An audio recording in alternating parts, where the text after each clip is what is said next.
चिन्तासन्तानहन्तारो यत्पादं कुचरे नभः स्वीयानां तान्निजाचार्यान् प्रणमामि मुहुर्मुहुः यदनुग्रहतो जन्तुः सर्वदुःखान्तिको भवेत् तमहं सर्वदा वन्दे श्रीमद्वल्लभनन्दनम् अज्ञानतिमिरान्धस्य ज्ञानाञ्जनशलाकया चक्षुरुन्मीलितं येन तस्मै श्रीगुरवे नमः नमामि हृदये शेषे लीलाक्षीराब्धिशायिनम् लक्ष्मीसहस्रलीलाभिः सेव्यमानं कलानिधिम् चतुर्भिश्च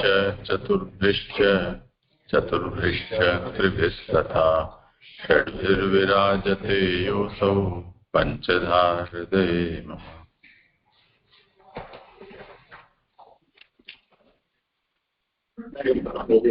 अच्छा તમારો જ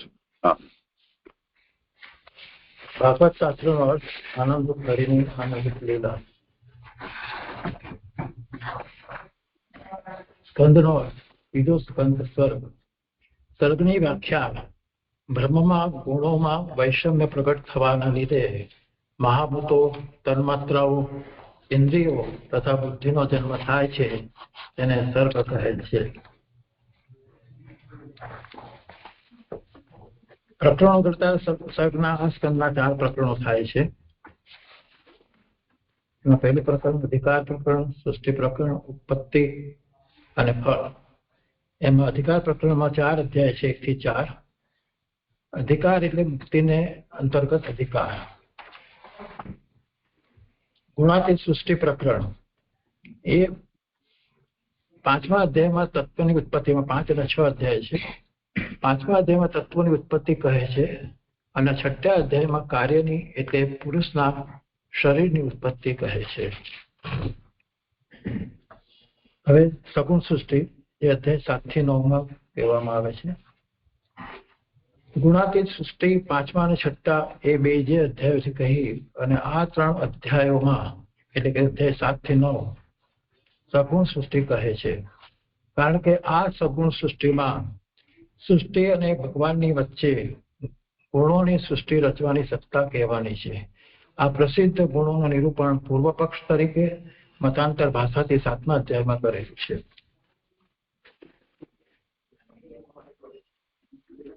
હવે 7ના પહેલા 1 થી 13 જે શ્લોક છે એ આપણે જોઈ લઈએ, કારણ કે મારે 14 થી 2 શ્લોકનું નિરૂપણ કરવાનું છે. પહેલો શ્લોક. હે બ્રહ્મ, વિકાર રહિત નિર્ગુણ માત્ર ચેતનરૂપ ભગવાનને લીલાથી પણ ગુણો અને ક્રિયા હોવાનો કેમ સંભવે? બાળકને કામ બીજાથી બીજા સાથે રચવાની ઈચ્છા, રમત કરવાનો ઉદ્યમ હોય છે. જે પોતાથી જ તૃપ્ત છે અને સદા બીજાના સંબંધ વિનાના છે તેમને તે કેમ થાય? ભગવાને ગુણોથી ભરેલી પોતાની માયાથી આ વિશ્વ રચ્યું. આનું તેનાથી સ્થાપન કરે છે અને ફરીથી આનો તેનાથી લય કરે છે. આ જે દેશથી, કાલથી, અવસ્થાથી, પોતાથી અથવા બીજાથી જેમના જ્ઞાનનો નાશ થતો નથી તેવા આત્મા છે, તેમનો માયા સાથે સંબંધ કેવી રીતે થાય? આ એક જ ભગવાન સર્વ દેહોમાં રહેલા છે. આવાને દુર્ભાગ્યપણું અથવા જન્મો વડે દુઃખ કેમ થાય? હે વિદ્વાન, આ જ્ઞાનના સંકટમાં મારું મન ખેદ પામે છે. હે સમર્થ, તે અમારા મનના ભારે ખેદને આપ દૂર કરો. શ્રી શુકવાચ. તત્વ જાણવાની ઈચ્છા વાળા સંયમીએ આ પ્રમાણે પ્રેરણા કરેલા મુનિએ ભગવાનમાં ચિત્ત પરોવી ગર્વરહિત થઈ હસતો હોય તેમ નીચે પ્રમાણે ઉત્તર આપ્યો.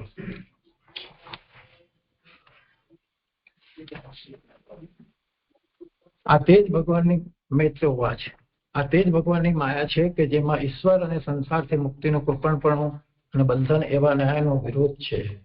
આ ભગવાનની તે જ માયા છે કે જેમાં જગતનું કારણ હોવાનું કહેલું છે. જેમ સ્વપ્નમાં આ નજીકથી જોનારા પુરુષને અર્થ વિના પોતાના શિરનું કપાવવું વગેરે આત્માથી વિપરીતપણું જોવામાં આવે છે.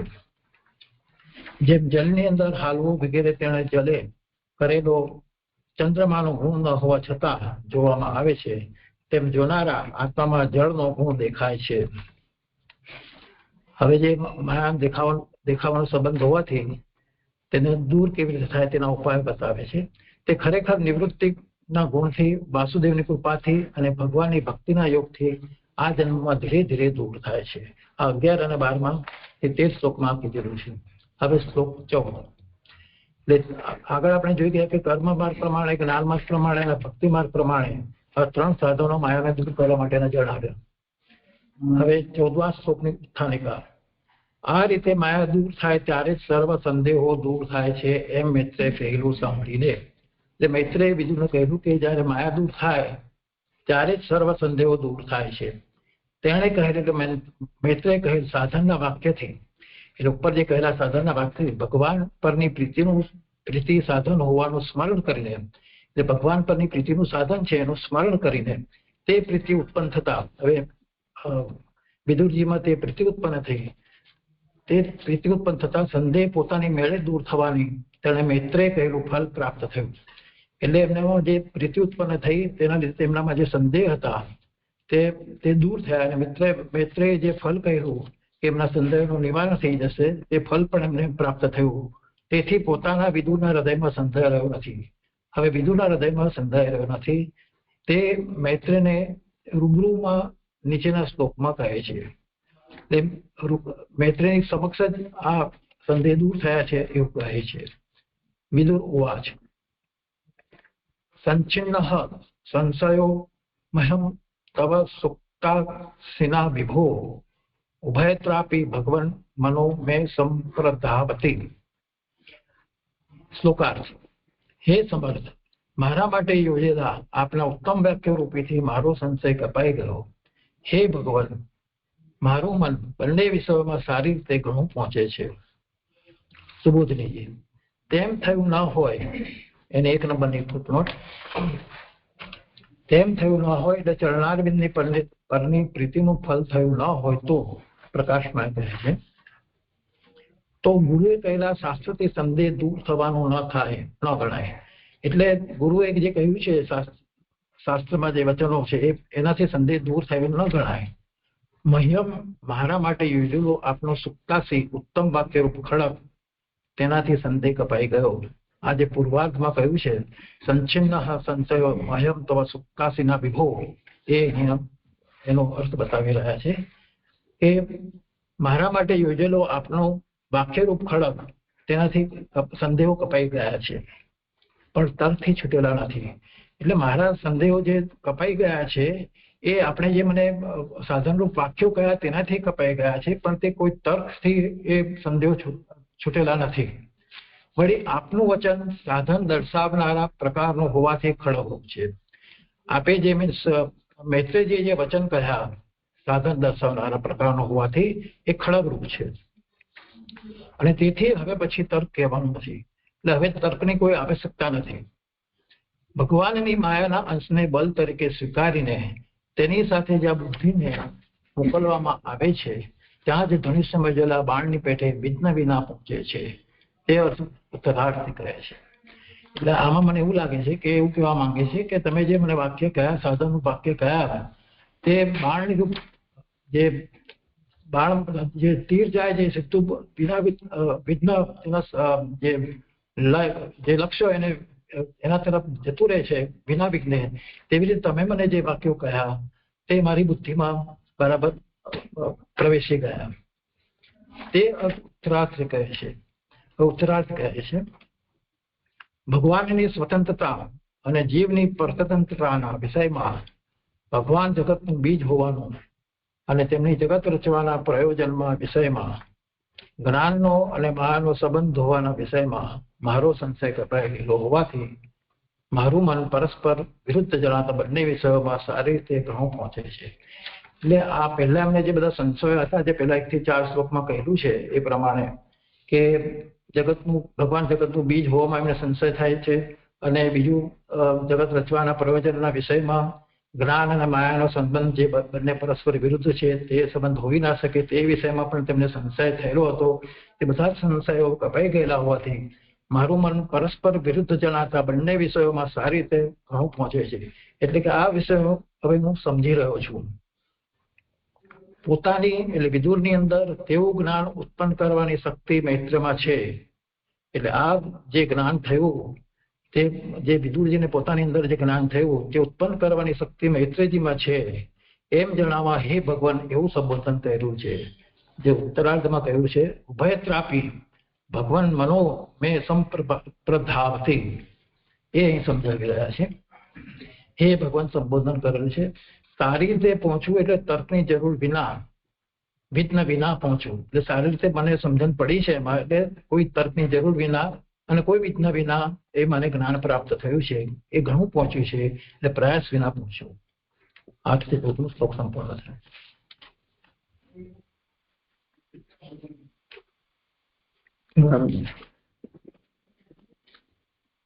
શ્લોક 15 ઉત્થાનિકા ઉપર પ્રશ્નો કર્યા તેમના સંબંધમાં જ માત્ર મારો સંદેહ ગયો એમ નહીં. એટલે ઉપર જે બધા પ્રશ્નો કર્યા એ બધામાંથી મારો સંદેહ દૂર થયો છે એમ નહીં, પરંતુ બીજા વિષયોમાં સર્વત્ર કાર્ય સંબંધી સંદેહ દૂર થયો એમ નીચેના શ્લોકમાં કહે છે. પણ એના ઉપરાંત જે જગત રચવાનું કાર્ય ભગવાનનું છે, બ્રહ્મનું છે, એ વિષયનો પણ મારો સંદેહ દૂર થયો. શ્લોક સાધ્વે તદ વ્યાહત વિદ્વન આત્મમાયનમ અભત્યા પાર્થ નિર્મૂલમ વિશ્વમૂલમ ન યદ્બહિ. હે વિદ્વન શ્લોકાર્થ હે વિદ્વન હરિના સંબંધવાળા જીવોને મોહ કરનારી માયાએ રચેલું મૂળ વિનાનું જગત નિરર્થક ભાસે છે એમ આપે બરાબર કહેલું છે. જે વિશ્વનું મૂળ છે તે બહારના પદાર્થોમાં નથી. આ માયાને જણાવનારું વચન જે આપે કહ્યું તે બરાબર જ કહેલું છે. હે વિદ્વાન એ સંબોધનથી એમ જણાવેલું છે કે જે પૂર્વાર્ધમાં આપેલું છે વિદ્વના આત્માના એનમ હરે, એ આપણો આ વિષયમાં અનુભવ પણ છે. તમે ફક્ત સંબોધન કર્યું છે, શાસ્ત્રના સંબંધી નથી, પણ તેમાં આપણો અનુભવ આ વિષયમાં તમારો અનુભવ પણ છે. પણ માત્ર શાસ્ત્રની દ્રષ્ટિથી આપણે કહ્યું નથી. શું કહ્યું એ જાણવાની ઈચ્છા થાય તેથી આત્મા માયા એનમ હરે શબ્દ યોજેલો છે. એટલે શું કહ્યું તે જાણવાની ઈચ્છાથી એ આ શબ્દ પૂર્વાર્ધમાં કહેલો છે. આત્મા માયા એનમ હરે શબ્દ વિધે છે. હરિના સંબંધ વાળા જે આત્માના જીવો તેમને મોહ કરનારી જે માયાનું નિરૂપણ ઉપર 4 શ્લોકમાં કરેલું છે. એમાં 1 નંબરની નોટ આ અધ્યાયના 8 થી 11 સુધીના શ્લોકમાં કહેલું છે. એકવાર જોઈએ આપણે બધા જોઈ. આ તે જ ભગવાનની માયા છે કે જેમાં ઈશ્વર અને સંસારથી મુક્તનો કૃષ્ણપણું અને બંધન એવા ન્યાયનો વિરોધ છે. જેમ સ્વપ્નમાં નજીકથી જોનારા પુરુષને અર્થ વિના પોતાના શિરનું કપાવું વગેરે આત્માથી વિપરીતપણું જોવામાં આવે છે, જેમ જલની અંદર હાલવું વગેરે તેણે જલે કરેલા ચંદ્રમાનો ગુણ ન હોવા છતાં જોવામાં આવે છે, તેમ જોનાર આત્મામાં જળનો ગુણ દેખાય છે. અને પછી 11મા શ્લોકમાં તે ખરેખર નિવૃત્તિના ગુણથી વાસુદેવની કૃપાથી અને ભગવાનની ભક્તિના યોગથી આ જન્મમાં ધીરે ધીરે દૂર થાય છે. એ 8 થી 11 સુધીના શ્લોકમાં આ વિશે જણાવેલું છે. માયાનું નિરૂપણ ઉપર 4 શ્લોકમાં કરેલું છે. તે માયાનું અયનમ એટલે સ્થાન, વિષય બ્રહ્મ જળ તરીકે અથવા જીવ તથા જળ તરીકે જે સ્ફુરે છે તે નિરર્થક જ ભાસે છે. એટલે માયાને લીધે જે વિષયરૂપ બ્રહ્મ છે તે આપણને જળ તરીકે અથવા જીવ તથા જળ તરીકે જે સ્ફુરે છે એ નિરર્થક ભાસે છે. અથવા માયા જ સ્થાન જેનું એવું માયા વચ્ચે જગત રચેલું છે તે તો નિરર્થક જ ભાસે છે. એટલે માયાએ બનાવેલી અંતરાર્થ સૃષ્ટિથી આ જે આપણે જે બ્રહ્મરૂપ જગત છે એ આપણને જળ તરીકે ભાસે છે, જે નિરર્થક છે. વસ્તુને દૂર કરીને વિષય રહિત જ જ્ઞાન માયાથી વિતાઈ હર કોઈ વિષય તરીકે ભાસે છે. 2 નંબરની ફૂટનોટ છે. વસ્તુ બ્રહ્મને સારી રીતે સંબંધ વાળો હોવા છતાં વિષયને ન ગ્રહણ કરનારા પ્રમેયના આશ્રય વાળું આ જ્ઞાન હોવાથી તે સ્થળ માયાથી વિટાયેલું હોય જગત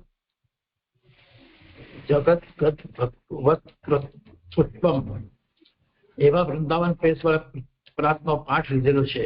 માયાના આધારવાળું છે એવો અર્થ છે. એટલે દરેક વસ્તુ બ્રહ્મરૂપ છે, પણ જ્યારે એના પર માયાનું આવરણ લાગી જાય છે ત્યારે એમાં વિષયતા આવે છે. એ આ વસ્તુ 2 નંબરની ફૂટનોટમાં કહેવામાં આવે છે. ત્યારે તે સદા એ ભાસવાનું અને તેથી મોક્ષ થવાનું નહીં એવી ઘટના થશે. આ પૂર્વ પક્ષ માયાવાદીઓનું વાક્ય છે કે ત્યારે તે સદાય ભાસવાનું, એટલે માયા સદાય રહેવાની જ છે અને તેથી મોક્ષ થવાનો નથી એવી ઘટના થશે. એવી શંકા થાય તો હવે તેનું નિવારણ માટે કહે છે તેથી મૂળ વિનાનું વિશેષણ યોજેલું છે. તેથી ઉત્તરાર્ધમાં મૂળ વિનાનું વિશેષણ યોજેલું છે. તેને માયા સિવાય મૂળ ન હોવાથી, અંદર જ ભાસતું હોવાથી, તાત્પર્ય જોતા બ્રહ્મનો જ ભાન થતો હોવાથી, ત્યારે તે દૂર થતો હોવાથી મૂળ વિનાનું છે. એટલે કે જ્યારે કોઈ પણ વસ્તુની અંદર દરેક વસ્તુ બ્રહ્મરૂપ છે પણ તેના પર માયાનું આવરણ છે, તેથી તેમાં આપણે વિષયતા રૂપ ભાસે છે. પણ જ્યારે એનું તાત્પર્યનું જ્ઞાન થાય છે અને બધું બ્રહ્મરૂપનું જ ભાન થતું હોવાથી ત્યારે તે માયા દૂર થાય છે. એટલે માયા તે મૂળ વિનાની છે એવું કહે છે. એને એક ઉદાહરણ આપે છે, કારણ કે જે એવી જ રીતે છીપમાં રૂપાનો ભાસ અંદરથી થાય છે. એટલે આપણે છીપમાં રૂપાનો એટલે ચાંદીનો ભાસ અંદરથી દેખાય છે અને તાત્પર્ય જોતા તે દૂર થાય છે. ત્યારે પાસે જઈને જોઈએ છે ત્યારે તાત્પર્ય જાણતા એમ થાય છે કે એમાં ચાંદી નથી. આ જ અર્થ, એટલે આ જ વસ્તુને સમજાવવા માટે જેણે ઉત્પન્ન કર્યું તેમને તમે જાણતા નથી, કારણ કે તમારી અંદર બીજું છે. આ મંત્ર પણ કહેલું છે. આ એક વેદ વાક્ય છે. એટલે આ વેદ વાક્યથી પણ આ જ વસ્તુ કહેવા માંગે છે. વળી જગતના સંબંધનું ભગવાનના કરતાપણું શ્રુતિથી સાબિત થયેલું હોય સત્ય જ છે. શ્રુતિમાં પણ ભગવાન જગતનું કારણ છે, કરતાપણું છે, એ સાબિત થયેલું છે, એટલે તે સત્ય છે. બ્રહ્મ સ્વરૂપ જગત રચાયેલું તેવું દેખાય, તેમાં મધ્ય મોહ કરનારી માયા તેને જુદા જ પ્રકારનું દેખાડે છે. એમાં 3 નંબરની ફૂટનોટ. રાણનો વિષય થતા વિકારવાળા જગતને કરીને બ્રહ્મરૂપ જગતના જળ મોહરૂપ તુચ્છ જગત દેખાડે છે અને જળ દેહ વગેરેને આત્મા તરીકે દેખાડે છે. એટલે માયાના 2 જે પરિણામ આવે છે અહીંયા બતાવેલા છે કે જે બ્રહ્મરૂપ જગત છે એ માયાના લીધે આપણને જળ દેખાડે છે. તેવી જ રીતે જે દેહ છે એ માયાના લીધે આપણો દેહ આપણને આત્મા તરીકે દેખાડે છે એવો અર્થ છે આ ફૂટ નંબર 3 નો. કાર્ય જગત કારણ બ્રહ્મ અને કૃતિ એટલે વેચવાની ક્રિયા વિકાર વિનાના છે.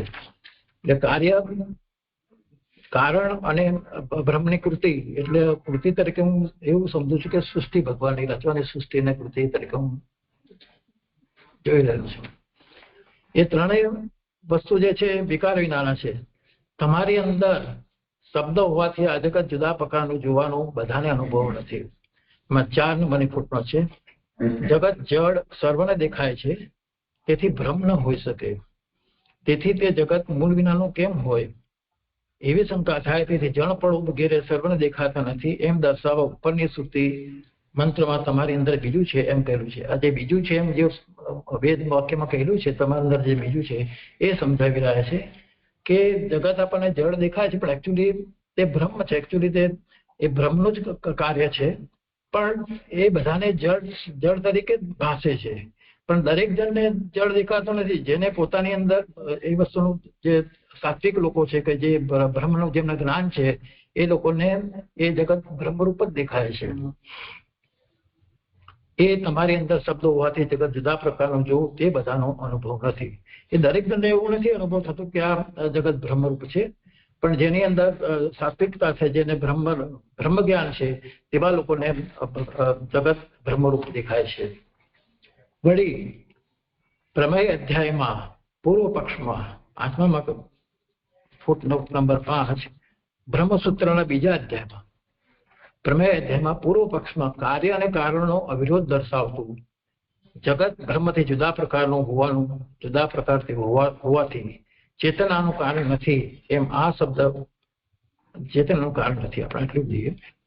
એટલે 2જા અધ્યાયમાં જે પૂર્વ પક્ષમાં એમ કહે છે કે જગત કાર્ય અને કારણનો અહીં વિરોધ જુદા પ્રકારનું હોવાનું કહે છે. એટલે જગત અને બ્રહ્મ બંને જુદા પ્રકારનું હોવાનું કહે છે, કારણ કે ચેતનાનું કારણ નથી. કારણ કે જગત જળ છે એટલે આનું કારણ ચેતન ન હોઈ શકે. અને આ શબ્દ વેદ પ્રમાણે પણ તેવા જુદા પ્રકારનું છે એમ બ્રહ્મસૂત્ર 2:1:4 એમ સિદ્ધ કરેલું છે. અને વેદમાં પણ એમ કહ્યું છે કે આ જગત એ 2 પ્રકારનું છે, જુદા પ્રકારનું છે, એમ સિદ્ધ કરેલું છે. એ ફૂટનોટ નંબર 6.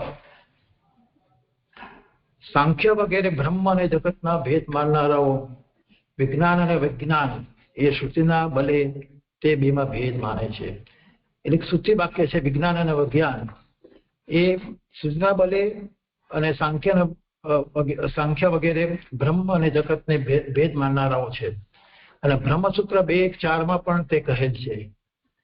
બ્રહ્મસૂત્રમાં પણ એ કહેલ છે. તેથી કાર્ય જગત વિકાર વિનાનું કેમ મનાય એવી શંકા થાય. તે દૂર કરવા તેનો ઉલ્લેખ કર્યો છે. તે પછીના વાક્યથી દૂર કરે છે. આ સૂત્રનો અર્થ નીચે પ્રમાણે છે.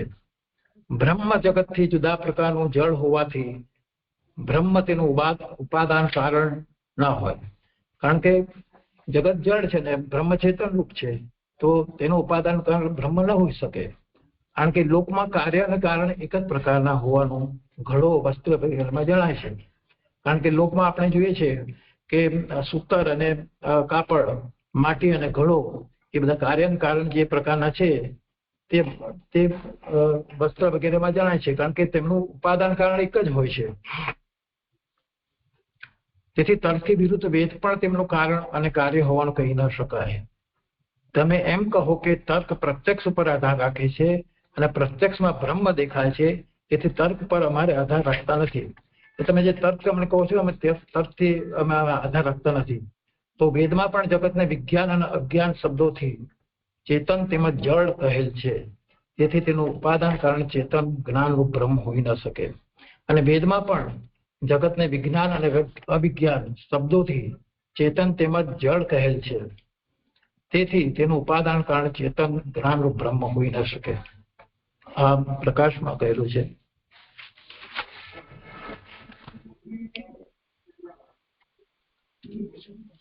વાદીની બુદ્ધિને અનુસરીને તેને બ્રહ્મવાદ કહેવો યોગ્ય ન હોવાથી, એટલે આ માયાવાદીઓ છે તેમની બુદ્ધિને અનુસરીને તેને બ્રહ્મવાદ કહેવો યોગ્ય ન હોવાથી સિદ્ધાંતમાં આડકતરી રીતે પરંતુ જોવામાં આવે છે. સિદ્ધાંત એક સિદ્ધાંત છે, જોવામાં આવે છે એટલે દ્રશ્યતે કરી તે શ્રુતિમાં સૂત્ર છે એને જો પરંતુ જોવામાં આવે છે એ દ્રશ્યતે સૂત્ર લીધેલું છે. એમાં 7 નંબરની ફૂટનોટ. આ સિદ્ધાંત જણાવવા એટલે દ્રશ્યતે એટલે જે જોવામાં આવે છે એ સિદ્ધાંત જણાવવા સૂત્રનો અર્થ, એનો અર્થ નીચે પ્રમાણે છે. તાત્પર્યના જ્ઞાન રહિત બુદ્ધિની અંદરની સૃષ્ટિમાં જ જેમની મતિનો અંત છે તેમને જગત માયાને લીધે જગત દેખાય છે. એટલે તાત્પર્યનો જ્ઞાન રહિત એટલે તાત્પર્ય એ છે કે બ્રહ્મ જે જગત છે બ્રહ્મરૂપ છે, પણ જેને એ જ્ઞાન નહીં, જેમની બુદ્ધિમાં એ જ્ઞાન નથી, તેની અંદરની અને જે માયાથી આવૃત છે તેમની મતિનો અંત આવે છે, તેમને જગત માયાને લીધે જળ દેખાય છે. તેવા લોકોને આ જગત માયાને લીધે જળ દેખાય છે. પણ વસ્તુત બ્રહ્મથી જુદા પ્રકારનું નથી. પણ વસ્તુત જોવામાં આવે તો બ્રહ્મથી જગત જુદું નથી. જુદા પ્રકારનું હોવાનું દેખાય છે તે પણ ચેતન ઉપાદાન હોવાનો નિરાશ કરનારું નથી. જો એમને જુદું દેખાય છે તો પણ બ્રહ્મ જે ચેતન રૂપ છે એ ઉપાદાન હોવાનું, એનું ઉપાદાન કારણ ચેતન છે, તેનો નિરાશ કરનારું નથી. કારણ કે લોકમાં પણ કારણ અને કાર્ય જુદા પ્રકારના જોવામાં આવે છે. લોકમાં પણ ઘણી જગ્યાએ કાર્યને કારણ જુદા પ્રકારના જોવામાં આવે છે. ચેતન પુરુષના દેહમાંથી જળ, કેશ, નખ વગેરે એટલે ચેતન પુરુષનો દેહ ચેતન છે તેમાંથી જળ, કેશ જે જળ વસ્તુ છે કેશ, નખ વગેરે ઉત્પન્ન થાય છે. અને જળ છાણમાંથી ચેતન, મીછી વગેરે ઉત્પન્ન થાય છે જોવામાં આવે છે. એ ચેતન રૂપ જે ચેતન પુરુષ દેહમાંથી એમાં જળ વસ્તુ કેશ, નખ વગેરે ઉત્પન્ન થાય છે. અને જળ વસ્તુમાંથી જે છાણમાંથી જે ચેતન રૂપ વીછી વગેરે ઉત્પન્ન થતા જોવામાં આવે છે. તેમ હોવાથી બ્રહ્મના સત અંશમાંથી સતત જગત ઉત્પન્ન થાય છે. એટલે બ્રહ્મ સચ્ચિદાનંદ રૂપ છે, તેના સત અંશમાંથી આ સતત જગત ઉત્પન્ન થાય છે. એટલે કારણ અને કાર્ય પણ એક પ્રકારના છે. કાર્ય અને કારણ સર્વ અંશે એક પ્રકારના લોકમાં પણ દેખાતા નથી. કારણ કે ઘડામાં માટીનો પિંડો જોવામાં આવતો નથી. ઘડો બને છે ત્યારે તેમાં માટીનો પિંડો જોવામાં આવતો નથી. વાસ્તવિક રીતે તો જગતમાં ચેતનથી ભેદ જુઓ છો તે જ ભ્રાંતિ છે. વાસ્તવિક રીતે જગતમાં ચેતનથી અલગ જુઓ છો એટલે બ્રહ્મ નથી એ જુઓ છો તે જ ભ્રાંતિ છે, એ પ્રકાશમાં કહે છે. બ્રહ્મસૂત્ર 2:6 પરંતુ જોવામાં આવે છે એટલે દ્રશ્ય કરીને શ્રુતિનું જે સૂત્ર છે એ બ્રહ્મસૂત્ર 2:1-6 થી તેનો નિરાશ કરેલો છે, એ આપણે જોઈ ગયા હમણાં. જગત બ્રહ્મથી જુદા પ્રકારનું જોવામાં આવે છે પરંતુ વાસ્તવિક રીતે જુદા પ્રકારનું નથી એવો અર્થ છે. એટલે જગત બ્રહ્મથી જુદા પ્રકારનું જોવામાં આવે છે પરંતુ વાસ્તવિક રીતે તે જુદા પ્રકારનું નથી. શ્રુતિ તો તે પાછલા બે હોવાથી નાની છે એવું પૂર્વ કાંડની શ્રુતિમાં જેમ લૌકિક દોવાના કાર્યનો અનુવાદ કરેલો છે તેમ તાત્પર્ય જ્ઞાન થાય તે માટે લોકમાં પ્રસિદ્ધ અર્થ કહે છે. 8 નંબરની પોથમાં છે, જો પ્રપંચ ચેતનથી જુદા પ્રકારનું ન હોય તો શ્રુતિ વિજ્ઞાન અને અવિજ્ઞાન એમ કેમ કહે? જો જગત ચેતનથી જુદા પ્રકારનું હોય તો શ્રુતિ વિજ્ઞાન અને વિજ્ઞાન કેમ કહે એવી શંકા થાય. તેથી આ કહેલ છે સત અંશમાંથી જળોની અને ચિત્ત અંશમાંથી જીવોની ઉત્પન્ન થઈ એવું તાત્પર્ય જણાવવા શ્રુતિમાં એમ કહેલું છે. એટલે આપણે ઉપર દેખી ગયા કે બ્રહ્મ જે સચ્ચિદાનંદ રૂપ છે એટલે જળ વસ્તુની અંદરથી આનંદ અને ચેતન તિરોધાન થયેલું છે એટલા માટે આપણને જળ દેખાય છે, બાકી એ બ્રહ્મરૂપ જ છે. સાત અંશથી જળોની અને ચિત્ત અંશથી જીવોની ઉત્પત્તિ થઈ છે એવું તાત્પર્ય જણાવવા શ્રુતિમાં એમ કહેલું છે. એટલે આ શ્રુતિથી એવું કહે છે કે આ જે જગત છે એ જળ નથી પણ એ બ્રહ્મનું કાર્ય છે. આ મને જે સમજણ નથી પડતી પછી આપ જે સમજાવજો. શ્રુતિ તો તે પાછલા બે હોવાથી નાની છે. એ પૂર્વકાળની શ્રુતિમાં જેમ લૌકિક ધોવાના કાર્યનો અનુવાદ કરેલો છે તેમ તાત્પર્યનું જ્ઞાન થાય તે માટે લોકમાં પ્રસિદ્ધ અર્થ જ કહે છે. એ શું વાક્ય કહેવા માંગે છે ખબર નથી પડતી મને. તેથી જ એટલે જુદા પ્રકારના દેખાતા હોવા છતાં બ્રહ્મ જ કારણ છે એવો શ્રુતિનો અભિપ્રાય હોવાથી તેથી જ સત્ય અને અસત્ય સત્ય થયું એમ બંને પ્રકારનું ભાસતું વાસ્તવિક રીતે સત્ય થયું એવો બોધ કરે છે. એટલે સત્ય અને અસત્ય એ સત્ય થયું એટલે સત્ય તરીકે જીવ અને અસત્ય તરીકે જળ લઈએ તો બધું સત્ય થયું એમ બંને પ્રકારે ભાસતું હોવાથી એટલે જગતમાં બંને વસ્તુ છે, જીવ અને જળ બંને વસ્તુ ભાસતું હોવાથી વાસ્તવિક રીતે બધું સત્ય થયું એવો બોધ કરે છે. તે પણ આને એટલે વિદુરને તે પણ આને ભગવાનના ધ્યાનને લીધે તેવું સૂઝ્યું. આ બધું સત્ય છે, જગત સત્ય છે, બ્રહ્મરૂપ છે એવું વિદુરજીને સૂઝ્યું. કેમ? કારણ કે ભગવાનના ધ્યાનને લીધે તેમને તેવું સૂઝ્યું. તેથી આને તે કહેલ છે.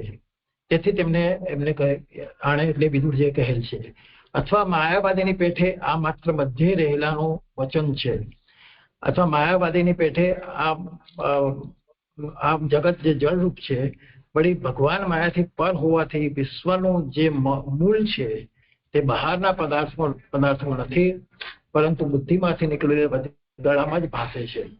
એટલે ભગવાનની માયાથી પર હોવાથી વિશ્વનું મૂળ છે તે બહારના પદાર્થોમાં નથી પરંતુ બુદ્ધિમાંથી નીકળેલા વચલા ગાળામાં ભાસે છે. એટલે જ્યારે બુદ્ધિમાંથી માયા નીકળી જશે તો એમાંથી આપણને જગત જે બ્રહ્મરૂપ છે તેવું ભાસશે એવું કહેવામાં આવે છે. આમને એક સમજણ ના પડી તો પાછલા બે હોવાથી નાની છે એ પૂર્વકાળની સ્થિતિમાં જેમ લૌકિક દોહાના કાર્યનો અનુવાદ કરશે.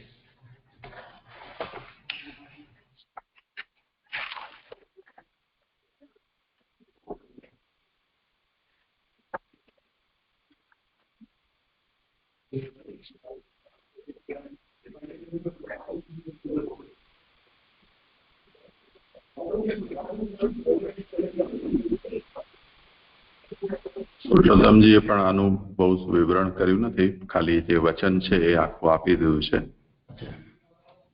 એટલે મૂળ વાત અહીંયા એટલું જ કહી રહ્યા છે કે શ્રુતિસ્તુ પૂર્વકાંડ એવ લોકસિદ્ધમ અનુવદતી તલજ્ઞાનાર્થમ.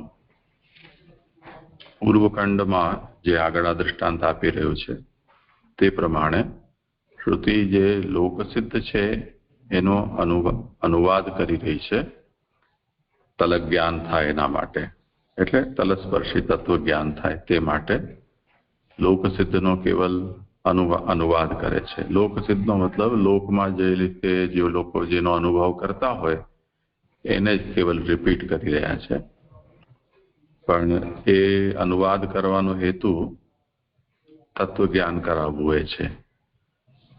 તો લોકસિદ્ધનો અનુવાદ શ્રુતિમાં કેવી રીતે કરવામાં આવે છે એના માટેનું આ વચન આપેલું છે કે દહરમ વૈ સા પરાભ્યામ. આ એક વચન છે.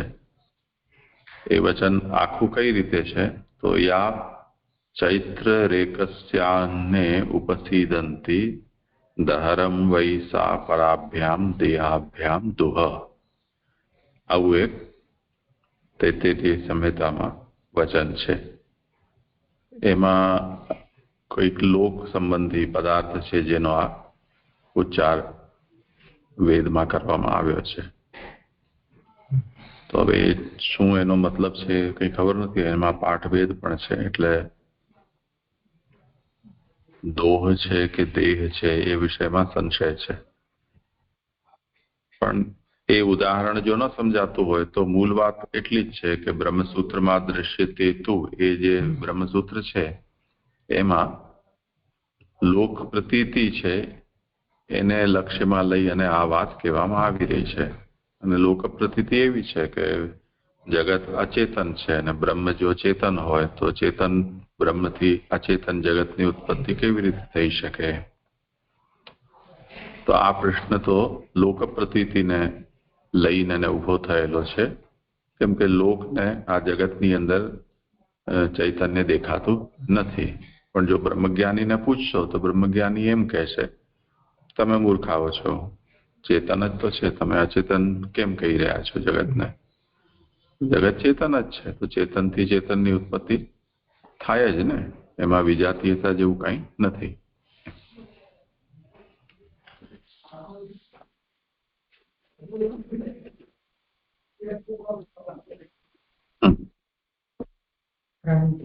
અહીંયા વેચવાની ક્રિયા એવું કાઉન્સલિંગ કહ્યું ને એનાથી શું સમજ? હા, એ કઈ ખબર નથી, મેં જોયું. એટલે આના પહેલા કાર્ય કારણ અને કૃતિ એનો સંદર્ભ આવ્યો છે, મેં જોયું, પણ મને કૃતિનો સંબંધ મળ્યો નહીં. કાર્ય અને કારણનો તો વિષય આવ્યો આગળ. જો કૃતિનું મળી જાય તો એ અર્થ અહીંયા સમજવાનો છે. એટલે આ બ્રેકેટમાં જૂની પુસ્તક કોઈની પાસે છે? તમારામાં કઈ છે? શું છે?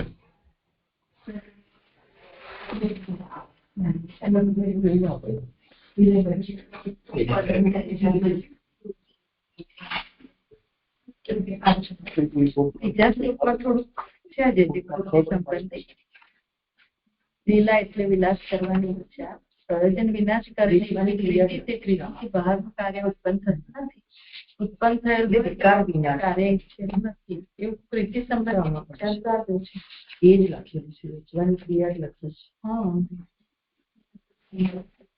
વિજાત્મકમાં પ્રીતિ તરફ છે ખબર.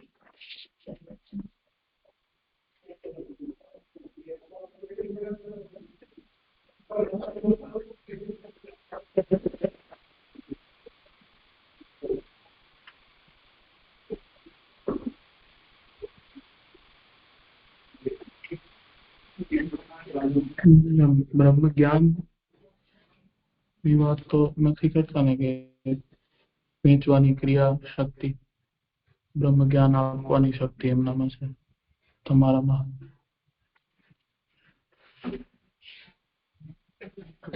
બ્રહ્મનું કરતા પણ લઈ શકે.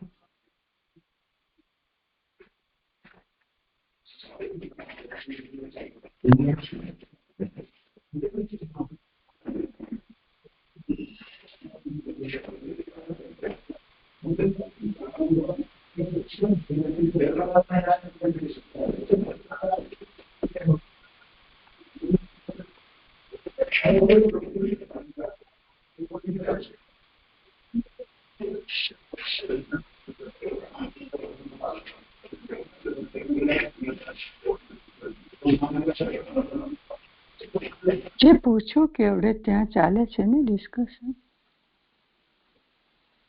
મને એમ કે આ જ સંબંધમાં તમે કંઈક કહી રહ્યા છો. ના ના જે ક્ષમા.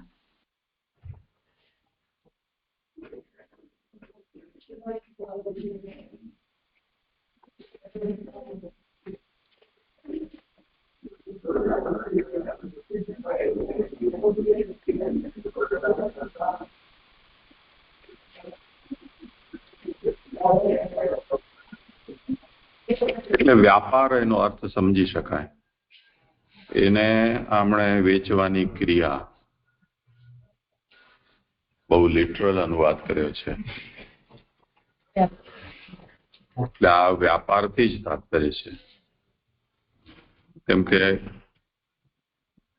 નિર્ગુણ બ્રહ્મથી આવી સગુણ સૃષ્ટિ કેવી રીતે થઈ શકે,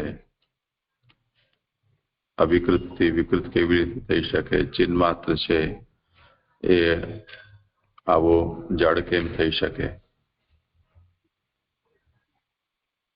એમાં કારણ અને કાર્ય અને કૃતિ એટલે એનો વ્યાપાર. એમાં લોકવત્તુ લીલા કૈવલ્યમથી બાળકનું ઉદાહરણ આપ્યું. તો બાળકના અંદર પણ કોઈક પ્રકારનો તો વિકાર હોય છે. કેમ કે એની પણ રમવાની જે ઈચ્છા છે એ કામજનક છે, તો કામ એમાં પણ સિદ્ધ થાય છે. તે જ રીતે પ્રયોજન પણ એમાં સિદ્ધ થાય છે કે નિષ્પ્રયોજન કામ પણ ઉત્પન્ન ન થઈ શકે. તો એમાં વિકાર બતાવ્યા હતા. તો જે વ્યાપાર છે એ પણ વિકૃત છે એટલે વિકારવાળો છે એવું પ્રશ્નમાં કહેવાયું છે. અહીંયા એનું હવે એ જ સમાધાન કર્યું છે કે જગતરૂપ કાર્ય, બ્રહ્મરૂપ કારણ અને જગતરૂપ કાર્યને પ્રકટ કરવા માટેનો જે વ્યાપાર બ્રહ્મ દ્વારા કરવામાં આવેલો એ પણ વિકાર વિનાના છે. એટલે વ્યાપાર જ છે.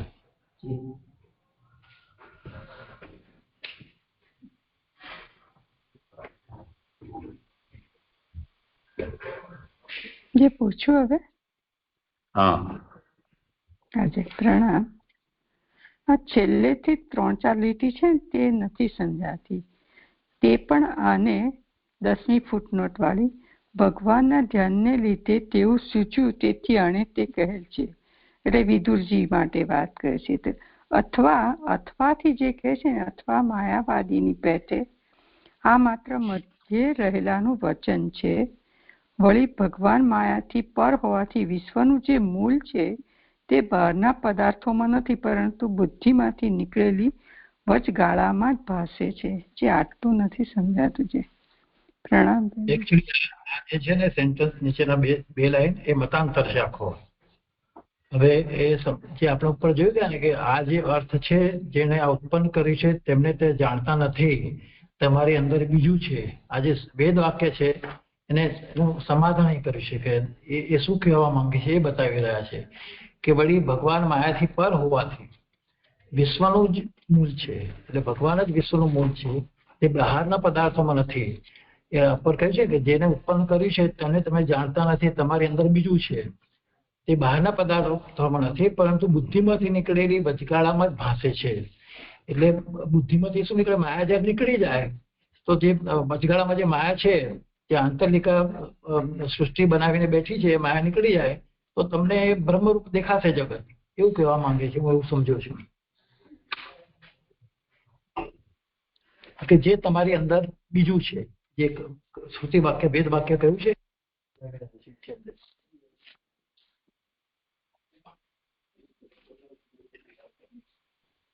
જે આ રીતે જોડવાનું છે ને. હા, જ આ મૂળ શ્લોકમાં જે કહ્યું છે ને કે હરિના સંબંધવાળા જીવોને મોહ કરનારી માયાએ રચેલું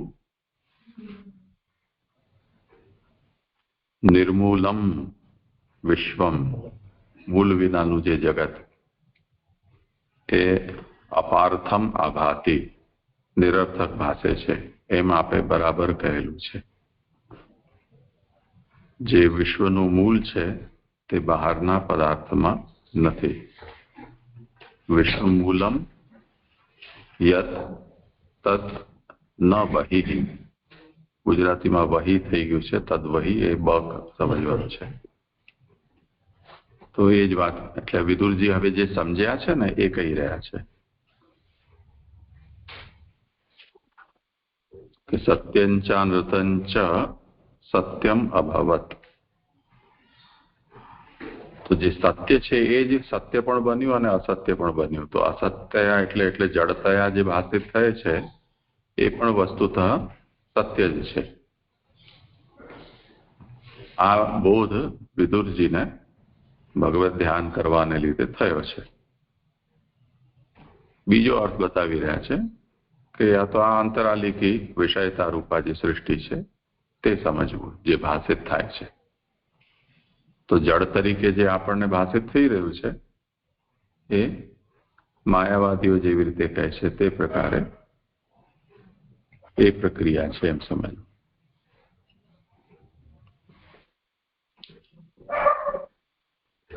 જી જય સુંદર થયું. હા, પ્રણામ.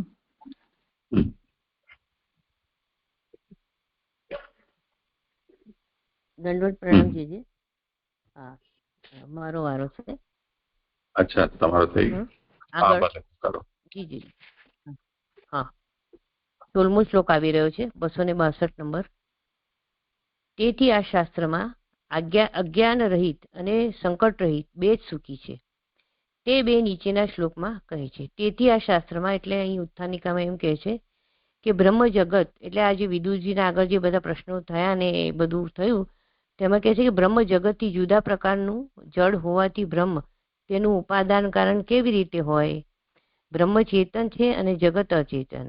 અને આ બધા પ્રશ્નો એટલે સ્વયં નિર્ગુણ બ્રહ્મને માયાનો સંબંધ કેવી રીતે થયો? તો તેથી એટલે આ બધાથી આવા શાસ્ત્રમાં એનીથી વાત કરે છે. તો તેથી કહે છે કે યશ્ચ મૂઢતમા લોકે યશ્ચ બુદ્ધે પરંગતઃ તાવુભો સુખ મે ગેતે કલિશ્યંત્યંત રીતો જનઃ. શ્લોકાર્થ: જે ઘણો મૂળ લોકમાં રહે છે અને જે બુદ્ધિથી પર ગયેલો છે તે બંને સુખથી રહે છે. વચ્ચે રહેનાર મનુષ્ય દુઃખી થાય છે. વિવેચન: પહેલો જે કહે છે હવે કે જે યશ મૂળતમા, તો જેને જ્ઞાન માટે જરાય પ્રવૃત્તિ કરી નથી, તે લોકની રીતે રહેતા માયા દૂર કરવા માટે જ પ્રયત્ન કરતા ભગવાનની કૃપાથી તે દૂર થાય ત્યાર પછી સંદેહ રહી બધું એ જાણે છે. એટલે હવે અહીં કહી રહ્યા છે કે પહેલો જે છે એ જે કહ્યું તો એની કેવલ ભૌતિક દ્રષ્ટિ છે અને જે જ્ઞાન માટે જરા બી એની પ્રવૃત્તિ નથી કરી એને, અને લોકમાં રહી રહ્યો છે. લોકમાં જે એને જે સંગ મળે છે અને જે મળે છે એની જોડે કોઈ જ્ઞાની મળે તો એવી રીતે એની જોડે રહે છે અને લોકમાં રહીને જે માયાને દૂર કરવાનો પ્રયત્ન કરે છે અને પછી જો ભગવાનની જો એની પર કૃપા થાય ત્યારે એના સંશયો બધા દૂર થાય છે. હવે કે છે બીજો, અથવા સારા ગુરુની કૃપાવાળો ને મોહ ન પામતા મોહ કરનારી બુદ્ધિનો ત્યાગ કરી બુદ્ધિથી પર ગયેલો સ્વરૂપમાં સ્થિતિ કરનારો થઈ દુઃખો પહેલા જ દૂર થયેલ હોવાથી સુખમાં રહે છે. બીજો કેવો છે? તે ભગવાનની કૃપાવાળો છે અને મોહ નથી પામતો અને એનો મોહ નથી એટલે બુદ્ધિનો એનો ત્યાગ થઈ ગયો છે અને એની સ્વરૂપમાં સ્થિતિ થઈ ગઈ છે. એવો એ જે છે તો એ કેવો છે? તે બુદ્ધે પરંગતઃ કયો એ એવો છે. અને ત્રીજો કહે છે હવે કે પરંતુ અંતરિતઃ, જે વચ્ચે છે, જે કહ્યું કે વચ્ચે જે છે એ બંનેથી દુઃખી છે. તો વચ્ચે જે છે એ કેવો છે? તો એ વચ્ચે રહેનાર તો થોડું જ્ઞાન અને થોડી ભક્તિવાળો હોય, નિશ્ચય રહિત હોવાથી અને જ્ઞાન અને ભક્તિ બેમાંથી એકના જ્ઞાન અથવા આધાર વિનાનો હોવાથી બે નાવમાં બેઠેલા પુરુષની પેઠે દુઃખી થાય છે.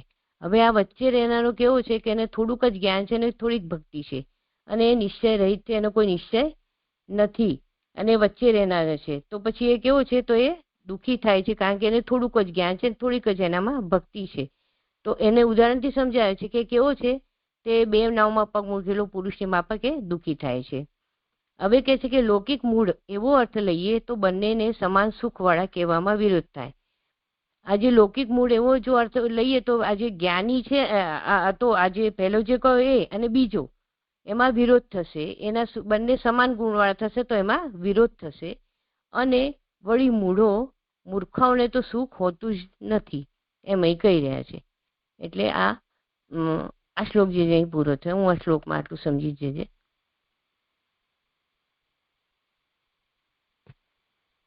આગળ કરું?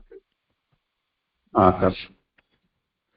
આમાં બીજું તો સ્પષ્ટ થાય છે, પણ પહેલો જે પ્રકાર કયો કે લોકમાં, એટલે આને ગુરુનો સંબંધ પણ નથી થયો, તો પછી કેવી રીતે કે જેણે જ્ઞાન માટે તો જરાય પ્રવૃત્તિ કરી નથી, તે લોકની રીતે રહેતા માયા દૂર કરવા માટે જ પ્રયત્ન કરતા ભગવાનની કૃપાથી તે દૂર થાય ત્યાર પછી સંદેહ રહિત બધું જાણે છે.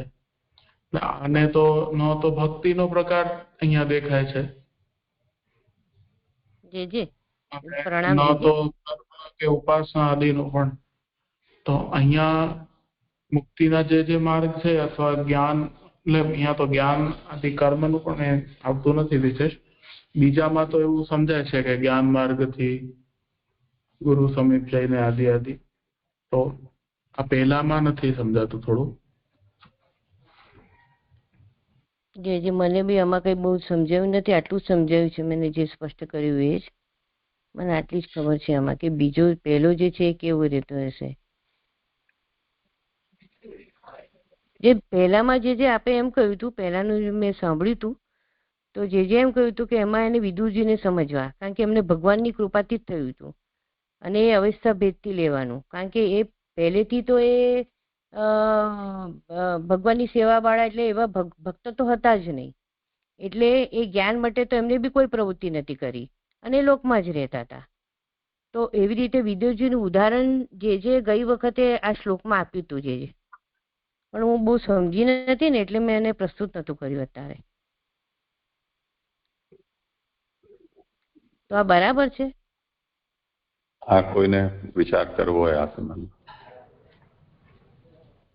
હા, એટલે અહીંયા પાછું છેલ્લે એવું કહે છે ને કે સંદેહ રહિત બધું જાણે છે.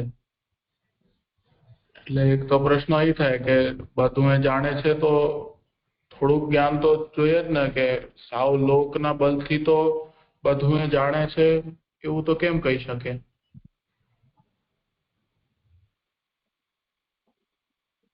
એટલે અહીંયા કોઈ માર્ગ વિશેષની સૂચના હોય કે અહીંયા કહેવા માંગતા હોય તો એવું મને સમજાયું નહીં એટલે પૂછ્યું.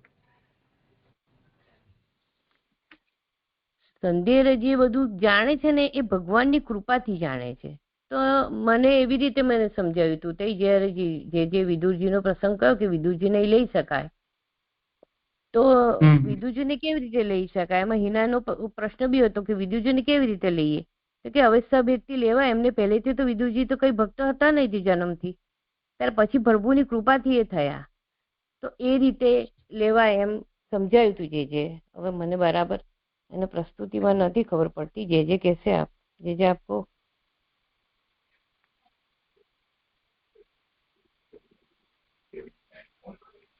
મોઢામાં આંગળા નખાવો તો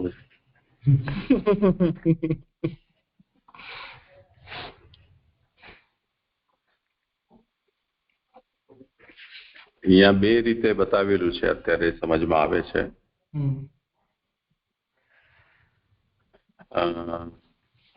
સુખી નવ જો ઉપર ઉત્થાનિકામાં, તસ્માદ અસ્મિન શાસ્ત્રે ઉભાવેવ સુખી નવ અજ્ઞાન સંકટ રહિતૌ.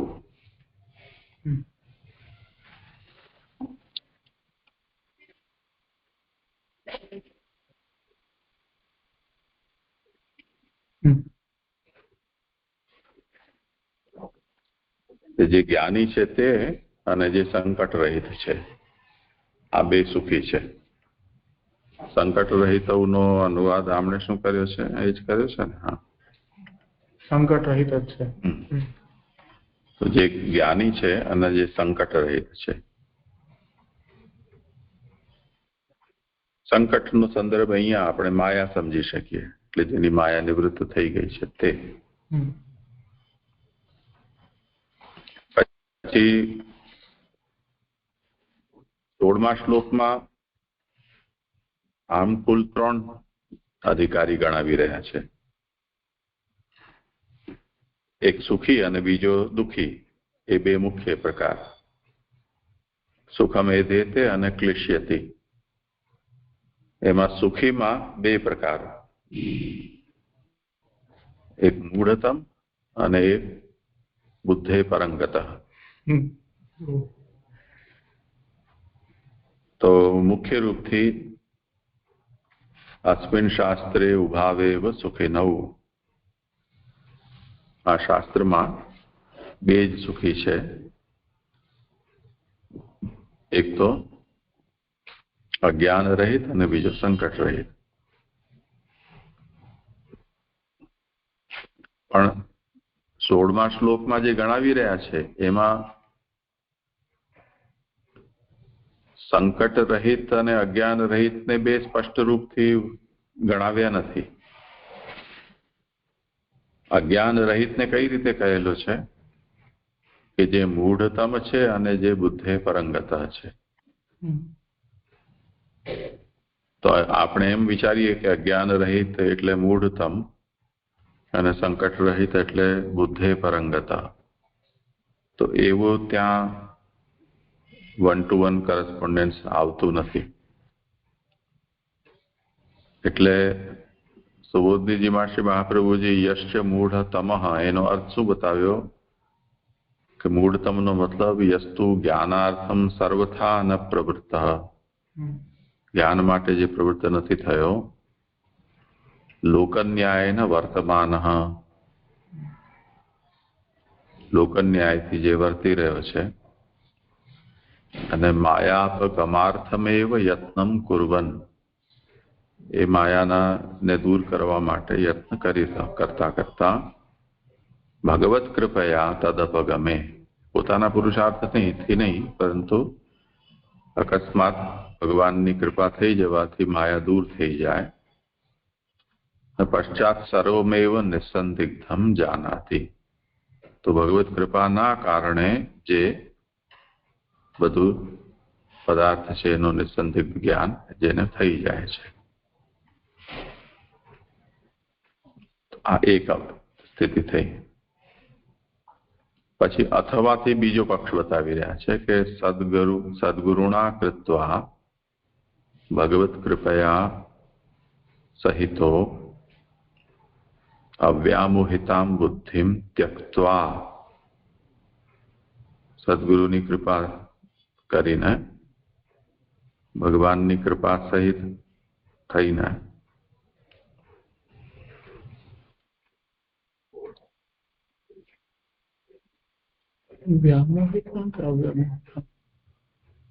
પાઠભેદ છે એમાં. તો વ્યામોહિકા બુદ્ધિનો ત્યાગ કરીને બુદ્ધે પરંગત એટલે સ્વરૂપે સ્થિત, સ્વરૂપમાં જે સ્થિત થયો એ પૂર્વમેવ નિવૃત્તાનર્થત્વાત સુખમ અવતિષ્ઠતે, એના અનર્થ પહેલે જ નિવૃત્ત થઈ ગયા હોવાથી એ સુખમાં રહે છે. એટલે ગુરુ પાસે રહીને એને જે સાધનો કર્યા છે ત્યારે દૂર થયા કે જન્માંતરની વાત? આ જ જન્મમાં ને પહેલા જ દૂર થયા એટલે એ જોઈએ આપણે. અને જે અંતરિતો એટલે મધ્યસ્થિતસ્તુ અલ્પ જ્ઞાનાલ્પ ભક્તિ નિર્ધારા ભાવાત, ભક્તિ અને જ્ઞાન એનું અલ્પ છે એટલે ન તો ભક્તિને કારણે થતો નિર્ધાર એના અંદર છે કે ન જ્ઞાનને કારણે થતો દૃઢ નિર્ધાર છે. તે કારણે એકતર જ્ઞાનાશ્રયા ભાવાચ નૌકાદ્વયારૂઢવત ક્લિશ્યતિ,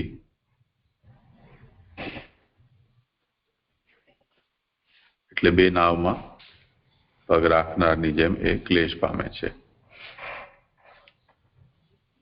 લૌકિક મૂળ પક્ષે ઉભયોઃ સમાન સુખ કથનમ વિરુદ્ધમ આપદ્યેત નવા મૂઢાનામ સુખમસ્તિ.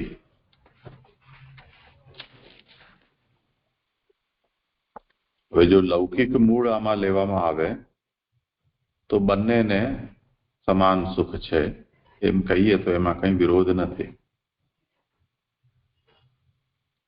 ત્યારે મૂળ જે છે એને જો સુખ થાય તો એમાં શું કહેવું? એક આવો અભિપ્રાય છે. અને નાનુભાઈ એમ કહી રહ્યા છે કે અને વળી મૂળોને સુખ હોતું નથી. તે લૌકિક મૂળ એવો અર્થ લઈએ તો બંનેને સમાન સુખવાળા કહેવામાં વિરોધ થાય. એટલે આ જે મૂળમાં લોકે પદ છે એનો અન્વય લોકે યશ્ચ મૂઢતમઃ અને લોકે યશ્ચ બુદ્ધેઃ પરંગતઃ એમ દહેલી દીપન્યાયથી લોકે પદને બુદ્ધે પરંગત સાથે પણ અન્વય કરો અને મૂળતમ સાથે પણ અન્વય કરો તો એમ કહી રહ્યા છે કે તો પછી વિરોધ થશે. સમજાયું ને? કેમ કે મૂળતમને અને જે બુદ્ધિમાનને જે થતું સુખ છે એ કઈ રીતે સમજી શકાશે? અને જે મૂળ છે એમને તો સુખ હોતું નથી.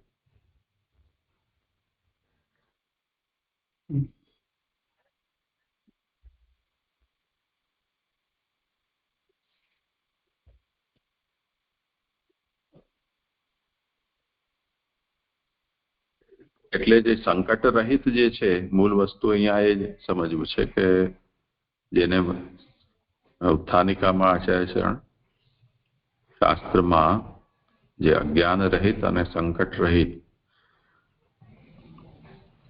તો અજ્ઞાન રહિતતા જે છે એ બે પ્રકારે અહીંયા કહેલી છે.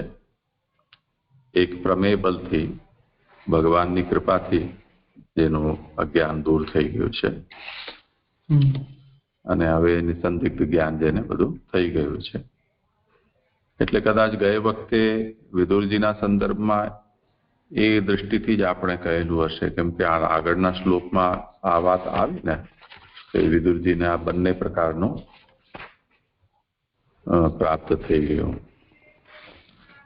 કે ઉપર પ્રશ્નો કર્યા તેમના સંબંધમાં જ માત્ર મારો સંદેહ ગયો એમ નહીં, પરંતુ બીજા વિષયોમાં સર્વત્ર કાર્ય સંબંધી દૂર થયો છે, સંદેહો દૂર થયા છે. એ નીચેના શ્લોકમાં કહે છે કે હરેના સંબંધવાળા જીવોને મોહ કરનારી માયાએ રચેલું મૂલવ્યાનું જગત નિરર્થક પાસે છે એમ આપે બરાબર કહ્યું છે. જે વિશ્વનું મૂળ છે તે બહારના પદાર્થોમાં નથી. તો એ વિદુરજીએ જે આગળ આ કહ્યું ને વિદુર ઉવાચાથી કે મારા માટે યોજેલા આપના ઉત્તમ વાક્ય રૂપથી મારો સંશય કપાઈ ગયો અને મારું મન બંને વિષયમાં સારી રીતે ઘણું દૂર પહોંચે છે. 14મા શ્લોકમાં વિદુરજી કહી રહ્યા છે.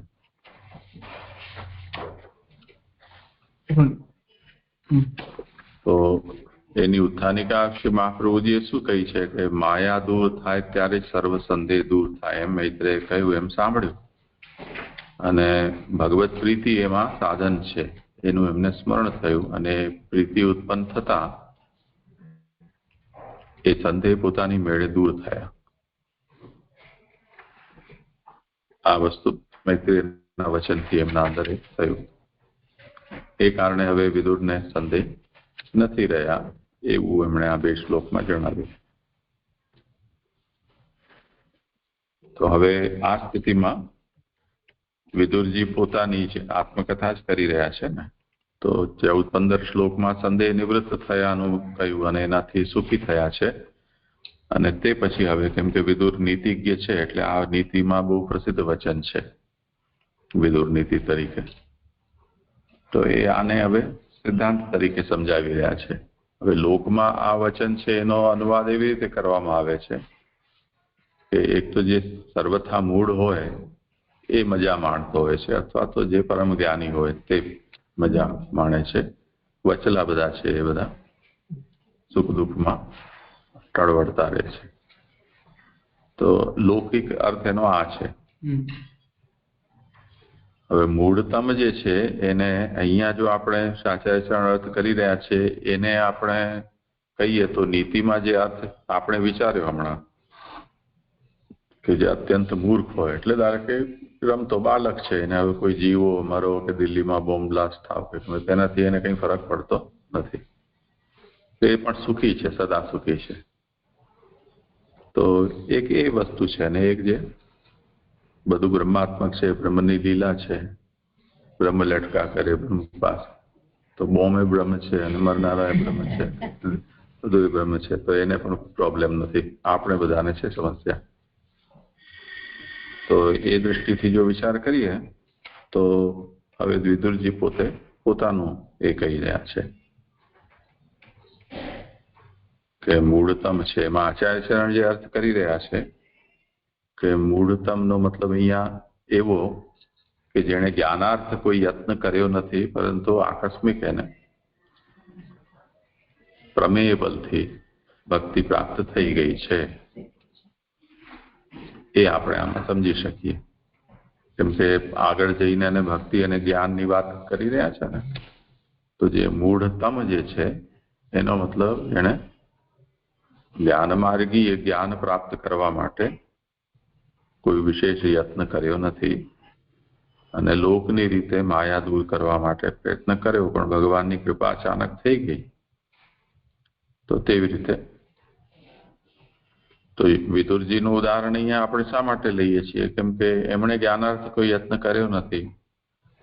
લોકમાં સંકટ કે દુઃખ એમને ક્યાં આવ્યું કે દુર્યોધને એમને પૂરી તરહ લતાડ્યો, ફટકાર્યા, અપમાનિત કર્યા, એટલે એ દુઃખ સખાયું નહીં એમનાથી, એટલે ગ્રહ ત્યાગ કરીને બાવો બની ગયા.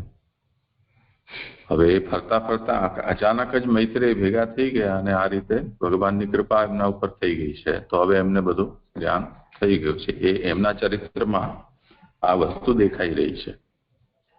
તો એ અભિપ્રાયથી ત્યારે આ વાત મેં કીધી હશે. એટલે ત્યારે મેં આ વાત કીધી કે નહીં એ મને ખબર નથી, પણ અત્યારે એ વાત સમજમાં આવે છે કે આ રીતે એનું સંબંધ જોડી શકાય. તો એ ભક્તિ બલથી કે પ્રમેય બલથી છે. અહીંયા મૂળતા જે છે એ ભગવત કૃપાની પાત્રતા માટે મૂળતા એ યોગ્યતા છે એ અર્થમાં નહીં, પરંતુ પોતાની વાત કરતા હોય દૈન્ય વશાત, એવું આપણે એને સમજી શકીએ. તો લોકે યશ્ચ મૂળતમ એ સુખમે દેતે અને લોકે યશ્ચ બુદ્ધે પરંગતા સસુખમે દેતે, એવી રીતે આ શાસ્ત્રમાં કહ્યું એટલે વિદુર નીતિ. આ શાસ્ત્રમાં અજ્ઞાન રહ્યું. તો આ શાસ્ત્રથી શું, જે મૈત્રેયજીએ વિદુરજીને જ્ઞાન માર્ગ, કર્મ માર્ગ ને ભક્તિ માર્ગ બતાવ્યો, એ રીતે પહેલાનો છે ને આ તો પોઈન્ટ.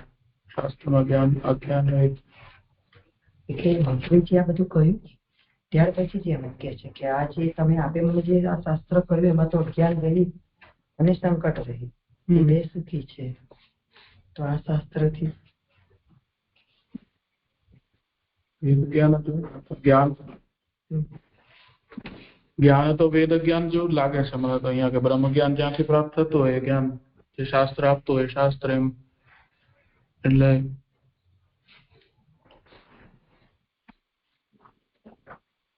તાત્પર્ય હવે શાસ્ત્રથી અહીંયા શું લેવું એક્ઝેક્ટ એનું નામ આપવું થોડું અઘરું છે, પણ કેમ કે આ પ્રશ્ન એમણે જ્યાંથી શરૂઆત કર્યો છે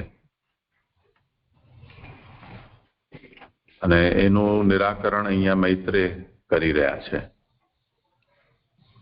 તો જે બે પ્રશ્ન એમણે ઉપસ્થિત કર્યા છે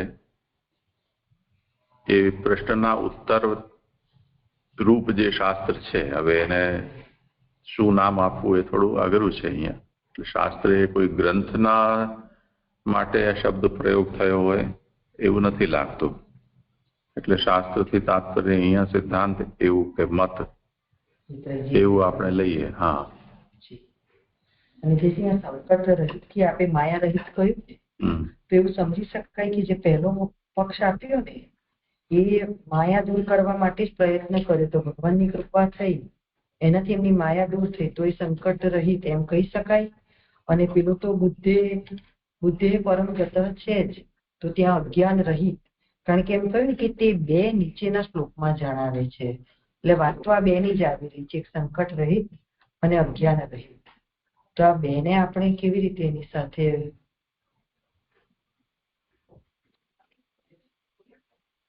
સમજાવ્યું છે, પણ આ બેને હું ના સમજી શકી. શાસ્ત્રમાં બંનેને ભગવાનની કૃપા તો છે આમાં, પણ એકમાં માયા રહિત જે આપણે કહ્યું સંકટ થી માયા લેવું, તો એ માયા રહિત થી એવું સમજાય કે માયા દૂર કરવાનો એને પ્રયત્ન કર્યો, જ્ઞાન અને પ્રાપ્તિનો પ્રયત્ન નથી કર્યો. અને એ દૂર કરતા ભગવાનની કૃપા થઈ, તો ત્યારે એ સંકટ રહિત થયું. ને પછી જે યશ્ચ બુદ્ધિએ પરમ ગતા કહ્યું, ત્યાં પણ માયાથી તો મોહ નથી પામ્યો, પણ બુદ્ધિનો એવી બુદ્ધિનો ત્યાગ કરીને એ બુદ્ધિથી પર થયા, એટલે અજ્ઞાન રહિત ત્યાં એ લઈ શકાય એમ કેવું વિચાર છે. આમાં શું વાત છે કે બંનેમાં તાત્પર્યતઃ માયા અને અજ્ઞાન બંને આવી રહ્યા છે, પરંતુ મહાપ્રભુજીએ પહેલામાં માયાનો પદનો પ્રયોગ કર્યો છે અને બીજામાં વ્યામોહિતામ કે વ્યામોહિકામ બુદ્ધિમ એવા શબ્દનો પ્રયોગ કર્યો છે. એટલો ભેદ આમાં બતાવ્યો છે. એટલે એકમાં તો વ્યામોહિકા બુદ્ધિને પેદા કરનારી માયા જે મૂળ છે એનું, એ ભગવત કૃપાથી એ નિર્મૂલ થઈ જઈ રહી છે એમ સમજો. અને જે બીજો છે જે સદગુરુની કૃપાથી ભગવાનની કૃપા સહિત વ્યામોહિકા બુદ્ધિ છે એને છોડીને સ્વરૂપ સ્થિત થયો છે, તો ત્યાં માયા શબ્દનો પ્રયોગ ટાળ્યો છે કરવાનો, કેમ કે એમાં એવું લાગે છે કે એનો પ્રમાણ માર્ગી હોય એવું લાગે છે. એટલે પહેલા એણે સદગુરુની કૃપા પ્રાપ્ત કરી છે અને તે પછી અંગભૂત ભગવત કૃપા છે, અંગીભૂત નથી. અને તેવી રીતે એણે વ્યામોહિકા બુદ્ધિને પ્રયત્નથી દૂર કરી છે. એટલે વૈરાગ્ય સાંખ્ય યોગ તપો ભક્તિશ્ચ કેશવે યયા વિદ્વાન હરિમ વિશે એ રીતે એ સ્વરૂપ સ્થિત થયો છે. તો એનો પૂર્વમેવ નિવૃત્તાનર્થત્વાત સુખમ અવતિષ્ઠતે. એટલે હવે એ સંદર્ભમાં આનો અર્થ વિચારીએ તો એના અનર્થો પહેલે જ નિવૃત્ત થઈ ગયા હોવાથી એ સુખમાં રહે છે.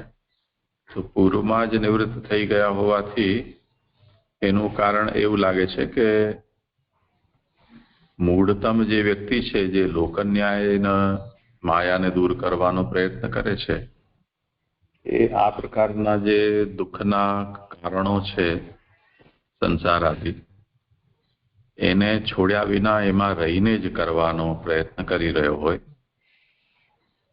એટલે એને હજી આ બધા કષ્ટના વચ્ચે રહીને એને કષ્ટનું નિવારણ કરવાનો પ્રયત્ન કરે છે.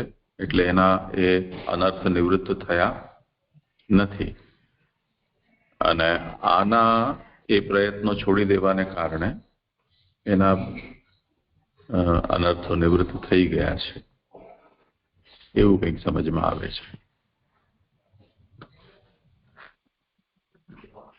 અને બીજું એ છે કે પહેલો વાળો છે એ પ્રમાણ માર્ગી નથી પરંતુ પ્રમેય વાળો છે. એટલે માર્ગી ભલે ન હોય પરંતુ એના ઉપર ભગવત કૃપા અકસ્માત થઈ જવાથી એને સિદ્ધિ પ્રાપ્ત થઈ જાય છે. જ્ઞાન માર્ગીય અવિદ્યા નિવૃત્તિના પ્રયત્નો સ્વયં ન કરે તેમ છતાં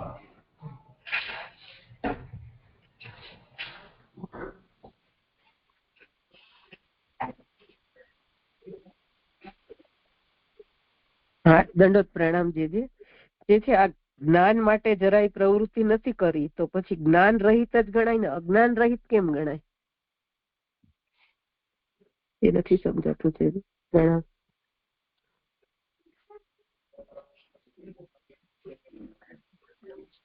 કયા પંક્તિ ઉપર પ્રશ્ન છે? સ્થાનિકા શાસ્ત્રમાં એમણે અડધું વાક્ય કીધું ને, શાસ્ત્રમાં અજ્ઞાન. હા, શાસ્ત્રમાં અજ્ઞાન રહિત કહ્યું છે ને, તો જ્ઞાન વાળો ગણાય ને એમ. એમ નીચે તો આ સુબોધનીજીની શરૂઆતમાં આપ્યું છે કે જેને જ્ઞાન માટે જરાય પ્રવૃત્તિ નથી કરી તો એ જ્ઞાન રહિત ગણાય ને અજ્ઞાન રહિત કેમ ગણાય એમ એ પ્રશ્ન છે. પ્રણામ. મને એ જ પ્રશ્ન તો છે જે એટલે કે આપણે જે સમજાયું ને તમે એમ કહ્યું કે બીજામાં અજ્ઞાન રહિત લેવાનું હોય એવું લાગે છે. એ તો કોણ સુખી છે અને કોણ દુઃખી છે એટલે સુખી થવાની અવસ્થામાં નું આ વર્ણન નથી ને. સુખી થવાની જે અવસ્થા છે ત્યારે તો ભગવાનની કૃપાથી એ માયા દૂર થઈ ગઈ છે એટલે સંદેહ રહિત બધું જાણે છે.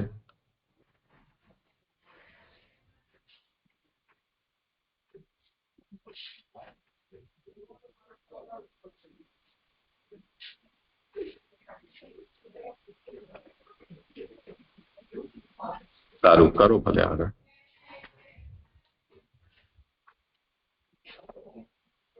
હા જી આગળ કરું છું. 17મો શ્લોક. એવી રીતે શાસ્ત્રાર્થ કહીને પોતાને કંઈક ફળ પ્રાપ્ત થયું છે અને કંઈક નથી થયું તે બંને નીચેના શ્લોકમાં કહે છે. અર્થાભાવમ વિનિશ્ચિત્ય પ્રતીત સ્યાપ્યન્યાત્મનઃ તા ચાપી ઈશ્યમ ચરણ સેવયા અહમ પુરાણ પરાણુદે. જળ દેખાતું હોવા છતાં વાસ્તવિક સ્થિતિવાળું નથી એવો નિશ્ચય કરીને આપના ચરણની સેવાથી હું તે દેખાવને પણ દૂર કરીશ. એટલે આજે કહ્યું ઉપર કે એવી રીતે શાસ્ત્રાર્થ કરીને એટલે કે આવી રીતના આગળ એમને કર્મમાર્ગ, જ્ઞાનમાર્ગ અને ભક્તિ માર્ગ એવું સમજાવ્યું ને ત્યાર પછી કોણ સુખી છે તેનાથી કોણ દુઃખી છે અને એનાથી એમને શું પ્રાપ્ત થયું એવી રીતે શાસ્ત્ર અર્થ કયો. અને એમને જે મૈત્રેયથી જે વિદુરજીને પ્રાપ્ત થયું અને કંઈક પ્રાપ્ત થયું છે અને હજી કંઈક પ્રાપ્ત થવાનું એમને બાકી છે તે અર્થાભાવ વિનિશ્ચય એનાથી હવે આગળ હવે કહી રહ્યા છે. દેખાતો પદાર્થ વાસ્તવિક સ્થિતિવાળો નથી એમ શાસ્ત્રથી સૂચવેલું છે. આ સર્વ આત્મા છે એ શ્રુતિથી જળ વાસ્તવિક સ્થિતિવાળું ન હોવાનું સિદ્ધ થયેલું છે. એટલે આ જે જગત દેખાઈ રહ્યું છે જે જળ છે એ એની વાસ્તવિકતા નથી એમ તો શાસ્ત્રમાં તો એવું કહ્યું જ છે અને શ્રુતિમાં બી એમ કહ્યું છે કે આ જે જળ જે દેખાઈ રહ્યું છે એ વાસ્તવિક સ્થિતિવાળું નથી. તો આ તો સિદ્ધ થયેલું છે. હવે તેનો જળ તરીકે દેખાવ બાકી રહ્યો અને પદાર્થથી થતું દુઃખ દૂર થયું. એટલે હવે જે જળ તરીકે આ જે દેખાઈ રહ્યું છે એ તો બાકી રહ્યું છે પણ પદાર્થથી થતું દુઃખ એટલે કે આ બધું બ્રહ્માત્મક છે એ બધું જાણી ગયા પણ હજી એ પદાર્થથી થતું દુઃખ એ દૂર થઈ ગયું કે એ તો ખબરમાં પડી ગઈ કે આ જળ જગત જે દેખાઈ રહ્યું છે એની વાસ્તવિક પરિસ્થિતિ નથી, આ બધું બ્રહ્માત્મક છે એટલું એ સમજી ગયા. પણ હજી આગળ કે છે કે જળ તરીકે જે દેખાઈ બાકી રહ્યું છે તે દેખાવને પણ હું આપના ચરણની સેવાથી એટલે ખાલી એટલું સમજ્યા જ છે હજી કે આ બ્રહ્માત્મક છે બધું પણ હજી એને સમજી નથી શક્યા. તો એ દેખાવને હું કેવી રીતે દૂર કરીશ તો કહે છે કે હું આપના ચરણની સેવાથી એટલે ગુરુના ચરણની સેવાથી હું દૂર કરીશ. જો કે સ્વભાવથી ગુરુ ઉપદેશ કરતા નથી છતાં પણ સેવા કરવામાં આવતા તે સેવાના ગુણ અથવા તેમના ગુરુના ઉપદેશથી તાત્પર્યનું જ્ઞાન થશે. એટલે જો સ્વભાવથી ગુરુ ઉપદેશ નથી કરતા એટલે આમ ગુરુ બેઠા હોય ને કોઈ આઈને પૂછે તો એમને મેં બધું કહી દે એવી રીતે ઉપદેશ કરે એવું ગુરુ નથી કરતા. જો કોઈને એને ગુરુમાં નિષ્ઠા હોય અને ગુરુની સેવો કરતો હોય ને એમને શ્રદ્ધા હોય અને કોઈ જિજ્ઞાસા હોય ત્યારે ગુરુ ઉપદેશ કરે છે અને એમની સેવા કરે તો એ ગુરુ એને ઉપદેશ કરે છે. હવે ત્યારે એમના ગુરુના ઉપદેશથી એને તાત્પર્યનું જ્ઞાન થશે. એટલે અર્ધ પદાર્થથી થતું દુઃખ જ્ઞાન માર્ગ પ્રમાણે દૂર થયેલું હોવાથી એટલે એ તો જ્ઞાન માર્ગ પ્રમાણે એમનું અર્ધ ફૂલ હતું, એ જે તત્વજ્ઞાન એમને મૈત્રેયે તો એમને કહી દીધું હતું, એ તો દુઃખ થઈ ગયું હતું. તે દેખાવને પણ અપુનુદે, એટલે હવે જે બાકી રહ્યું છે એને હવે હું, જે બાકી રહી ગયું છે એને હું હવે સેવાથી, ગુરુની સેવાથી હું દૂર કરીશ. તેમ અર્ધ જ્ઞાન માર્ગ પ્રમાણે દૂર થયું ન હોત. આ જો અર્ધ જ્ઞાન હતું એ જ્ઞાન માર્ગ પ્રમાણે જો દૂર ના થયું તો હું કેવી રીતે દૂર કરત? તો કહે છે કે ભગવાનની ચરણની સેવાથી જ તે દેખાવને હું દૂર કરત. હવે હું શબ્દ કહી રહ્યા છે તો એ પોતાનો અહીં અધિકાર ધરાવેલા છે કે હું શબ્દથી, કારણ કે જયારે મૈત્રેય આવ્યા એટલે તારે ભગવાને જ આજ્ઞા કરી લીધી કે મૈત્રેય તમને આ જ્ઞાન આપશે, એટલે કહી રહ્યા છે કે હું તેને આ દૂર કરીશ. એથી અધિકાર મૈત્રેયજી દ્વારા, એટલે એમને પોતાનો અધિકાર અહીં જણાવ્યો છે. પછી કે છે કારણ કે ભગવાને તેવી જ આજ્ઞા કરી, એટલે ભગવાને જ આજ્ઞા કરેલી મૈત્રેયજીને, એટલે આ અહીં એવું કહી રહ્યા છે. તેમ ન હોત તો તે દેખાવને ભક્તિ માર્ગ પ્રમાણે જ દૂર કરત. એટલે આવી રીતે જો મને જો અર્ધ જ્ઞાન થયું છે બીજું ન હોત એવું, અને એ બી ના હોત તો હું કેવી રીતે એને દૂર કરત? તે ભક્તિ માર્ગ પ્રમાણે ગુરુની સેવાથી હું તેને દૂર કરત. ભક્તિ માર્ગ પ્રમાણે દૂર કરવા અધિકાર ફરીથી પ્રાપ્ત કરવો જોઈએ, એ હવે આગળના શ્લોકમાં કહેશે. જે અહીં આ શ્લોકમાં આટલું સમજીશું, જે અહીં આ શ્લોક પૂર્ણ થયો. હા, એટલે આગળના શ્લોકમાં આપણે જે વિચાર કર્યો હતો એ અહીંયા એને સમર્થન મળે છે. અહીંયા જે આવ્યું વર્ણન, કે આ વાતને વિદુરજી ઉપર આપણે કઈ રીતે લાગુ કરી શકીએ. જી જી આગળ કરું. હા, આગળ કરું છું. વળી ભગવત માર્ગમાં ગુરુ સેવા ભક્તિ પ્રાપ્ત કરવામાં ઉપયોગી થાય છે, તે નીચેના શ્લોકમાં કહે છે.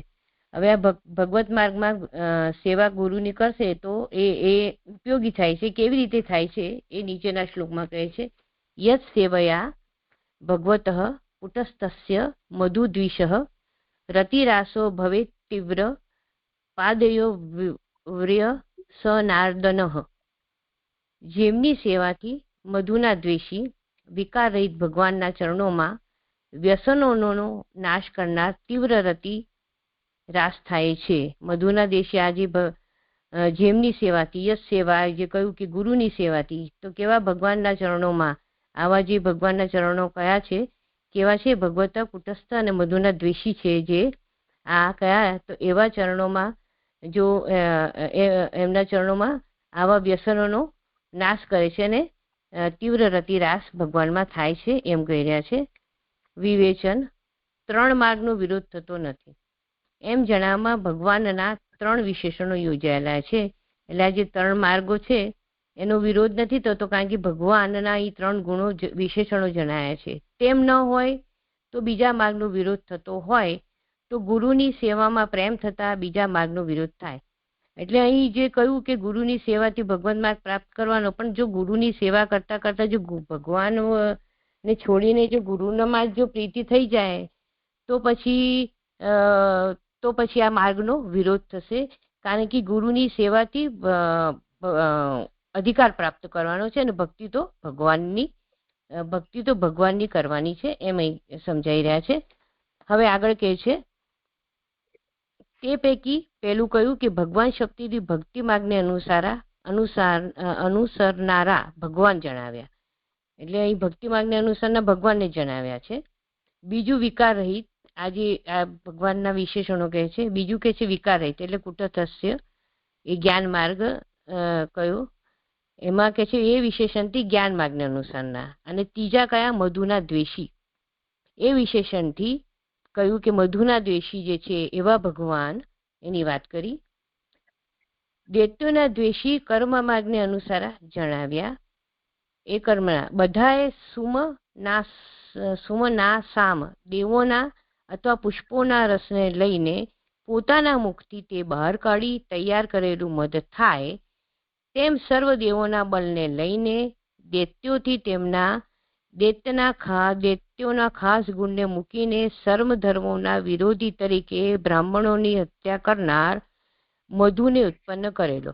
હવે આ મધુના દ્વેષીના ને સમજાવે છે કે મધુના દ્વેષી એટલે શું? કે તો અહીં મધુ જે દૈત્ય હતો એ કેવી રીતના એ ઉત્પન્ન થયો, તો અહીં એમ કહી રહ્યા છે કે જેવી રીતે પુષ્પો પોતાના રસને લઈને મુક્તિ બહાર કાઢે ત્યારે એ વમન કરે ત્યારે મધુ નીકળે છે, એટલે તો એવી રીતે સર્વ દૈત્યોના બળ અને દૈત્યો સર્વદેવો, તો સર્વદેવો કોણ કયા, તે ફૂલ કયા, એ બધા દેવોના ફૂલ, એટલે એ ફૂલ એને ગણવાના અને એમનો રસ લઈને એટલે એમનું બળ લઈને એમનું બળ લીધું અને એમનાથી એમના બળથી એ મધુ નીકળ્યું એમાંથી અને દૈત્યની એમાંથી ઉત્પત્તિ થઈ છે. આ મધુ દૈત્યની ઉત્પત્તિ આવી રીતે થઈ છે કે દેવતા રૂપ ફૂલ નું મધ લઈને પોતાના મોઢામાંથી જે વમન કરીને જે મધુ બને છે, તો એ આ રીતે મધુ દૈત્યની ઉત્પત્તિ થઈ છે.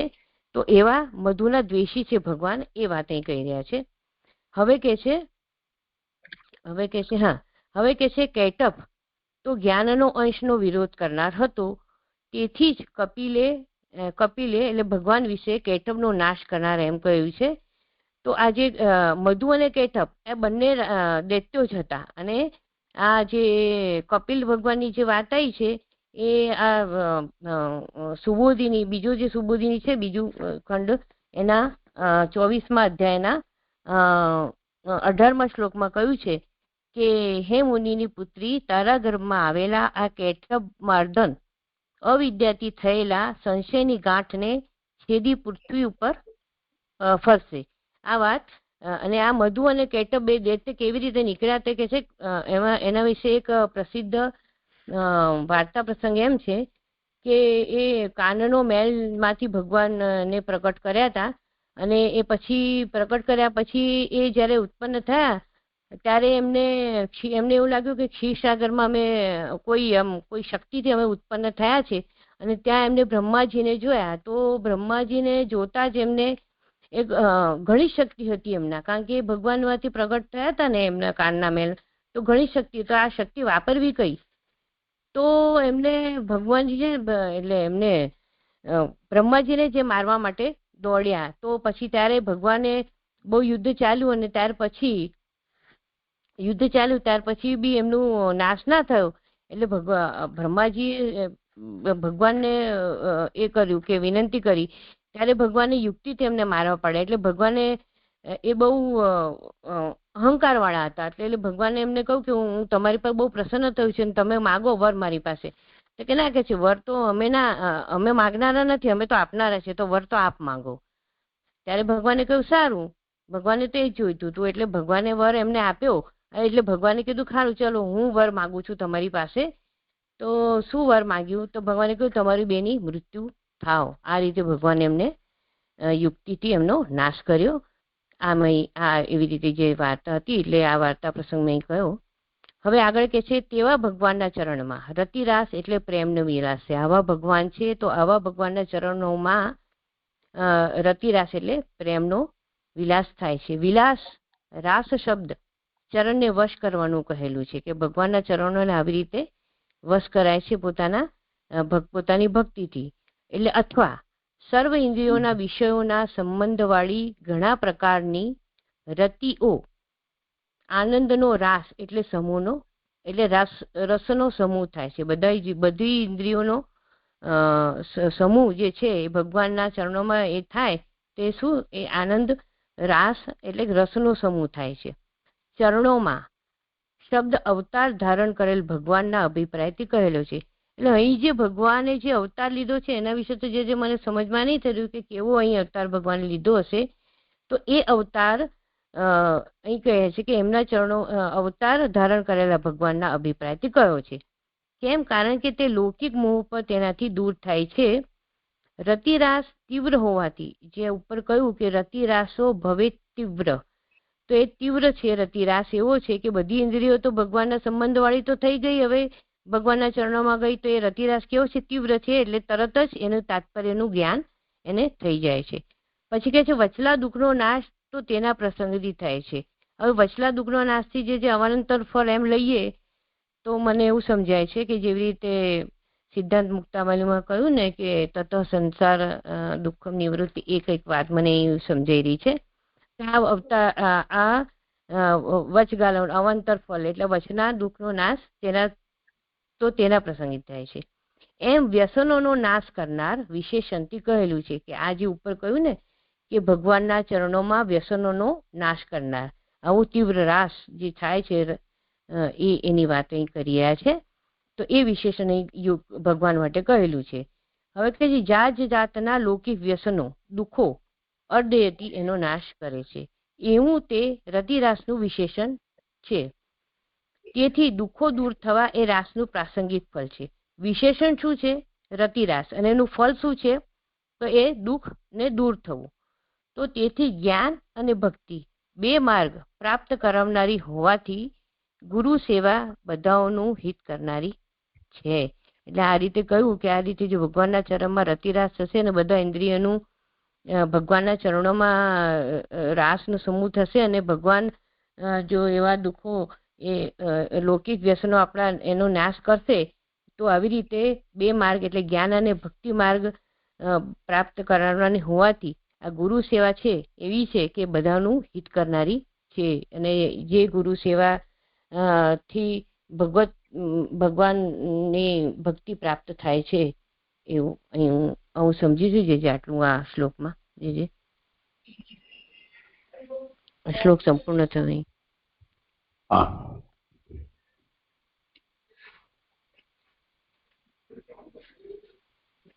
હા, આગળ કરું છે એવું કહ્યું ને, તેથી જ કપિલે ભગવાન વિશે કૈટભનો નાશ કરનાર એમ કહ્યું. તો કપિલ થી એટલે જે સાંખ્ય થી કહ્યું એ અર્થ એમ કીધું, એક સંદર્ભ આપ્યો. અહીંયા તો એટલું જ કહ્યું, કૈટભ તો જ્ઞાનના અંશનો વિરોધ કરનાર હતો. તેથી જ કપિલે ભગવાન વિશે કૈટભનો નાશ કરનાર. એટલે કપિલ ગીતામાં કોઈ જગ્યાએ કૈટભાર્દન એવું કપિલ દેવજી બોલ્યા છે. ઇનોટેડ ફોર્મમાં છે અહીંયા. હા, બસ આ એ જ. હા, એટલે એ કૈટભાર્દન એમ ભગવાનના માટે કહ્યું છે તે.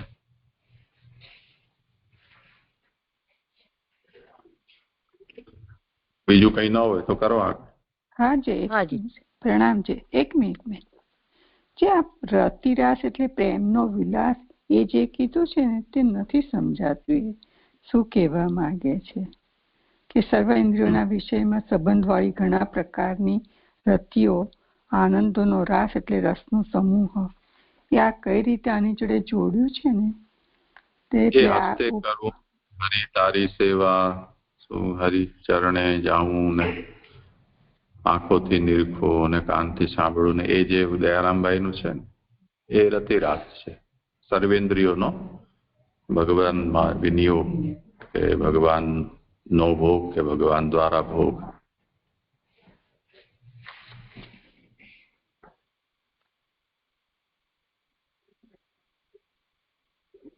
કરો ભલે આગળ. એક જ મિનિટ. જે ચરણોમાં વ્યસનોનો નાશ કરવાનો, વ્યસન એટલે વ્યસનનો નાશ કરનાર એટલે આ દુઃખોનો નાશ કરવાનું કીધું, લૌકિક વ્યસનોનો નાશ કરવાનો. તે જાત જાતના લૌકિક વ્યસનો તે એથી શું લેવાનું છે? નીચે આવે છે એટલે ત્રીજી લીટી, જાત જાતના લૌકિક વ્યસનો એટલે કે દુઃખોનો અર્ધયતિ નાશ કરે છે એવું તે રતિરાસનું વિશેષણ છે.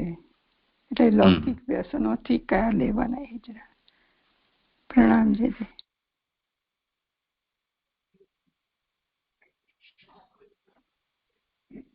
હેમંતીબેન, તમારો ફોન મ્યુટ છે. હા, મને તો એવું સમજાવ્યું છે જેમાં કે લૌકિક વ્યસનો એટલે લોકમાં જે વ્યસન જે થઈ રહ્યા છે ને એ બધા, બસ એટલું મને તો સમજાઈ રહ્યું છે. આમાં જે લૌકિક વ્યસનો છે જેમાં રચ્યા પચ્યા સંસારમાં આપણે રહીએ છીએ તે બધા વ્યસનો, એવું હું સમજી છું.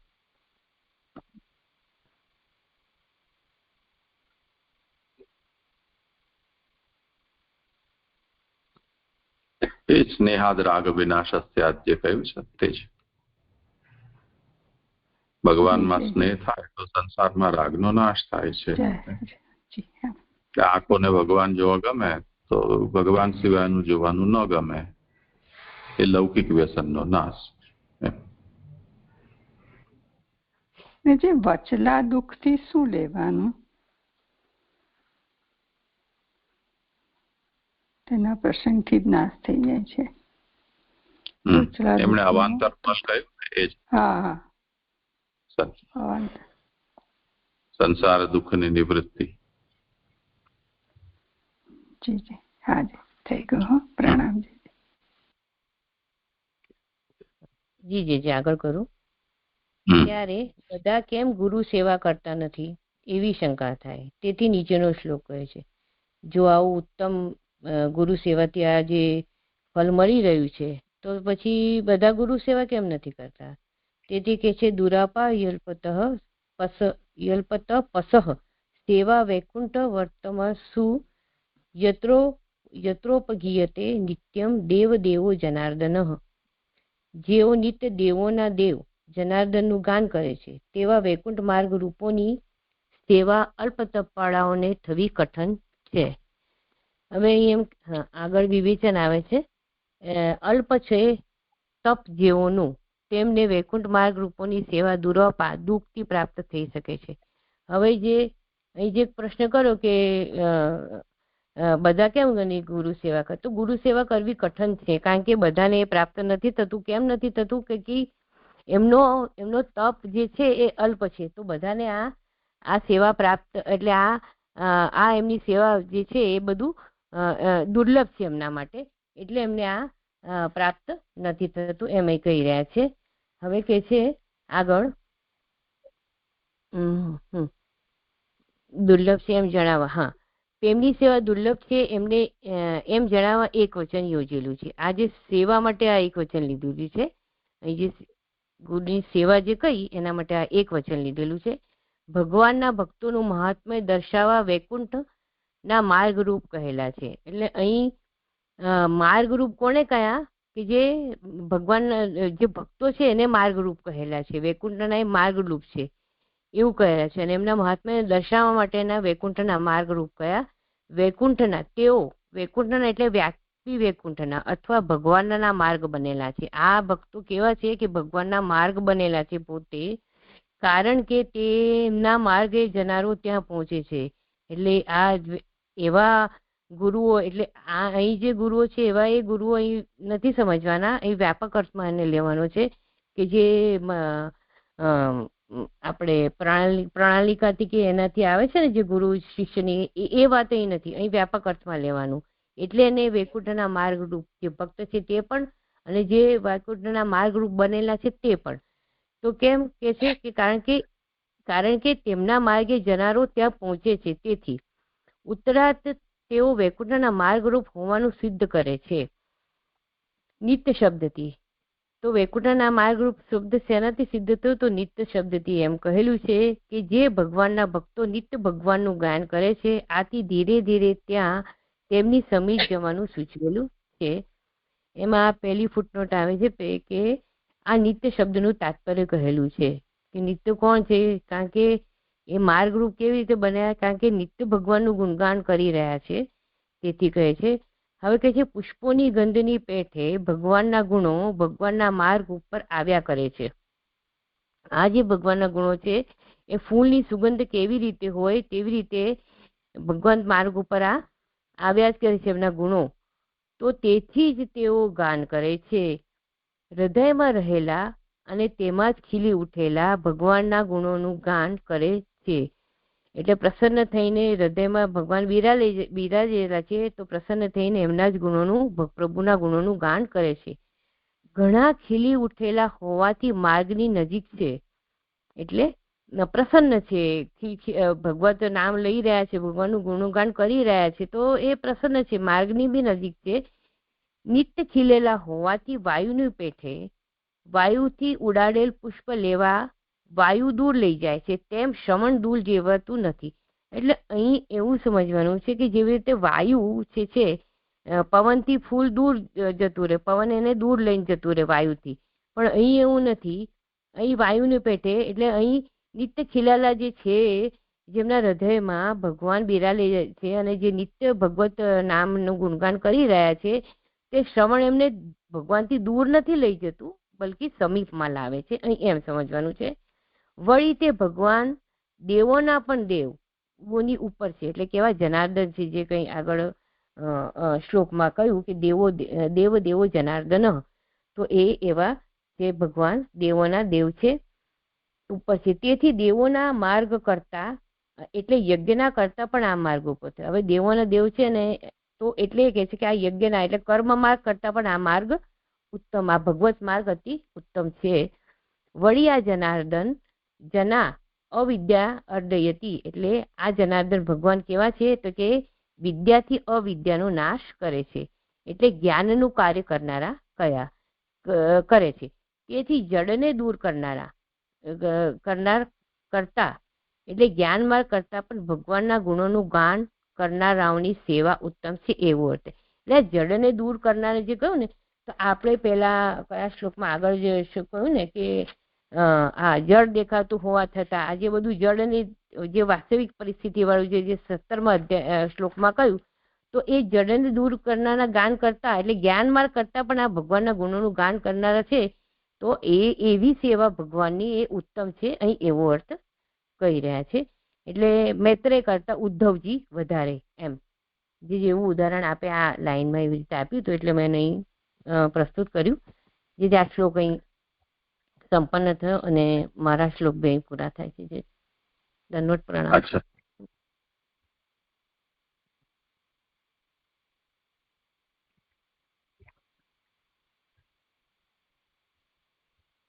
તમારું આવી ગયો વાત.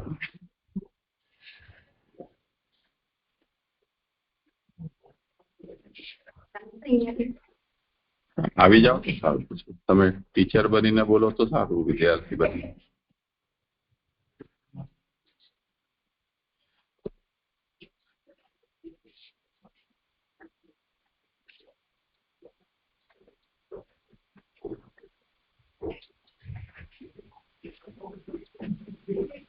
પ્રણામ દીદી.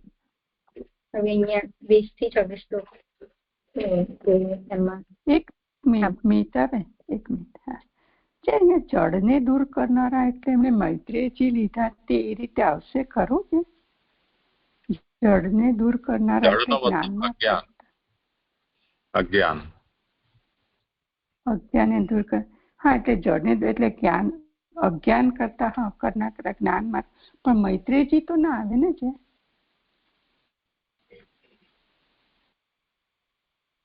એ મૈત્રેયજી બોલ્યા બેન.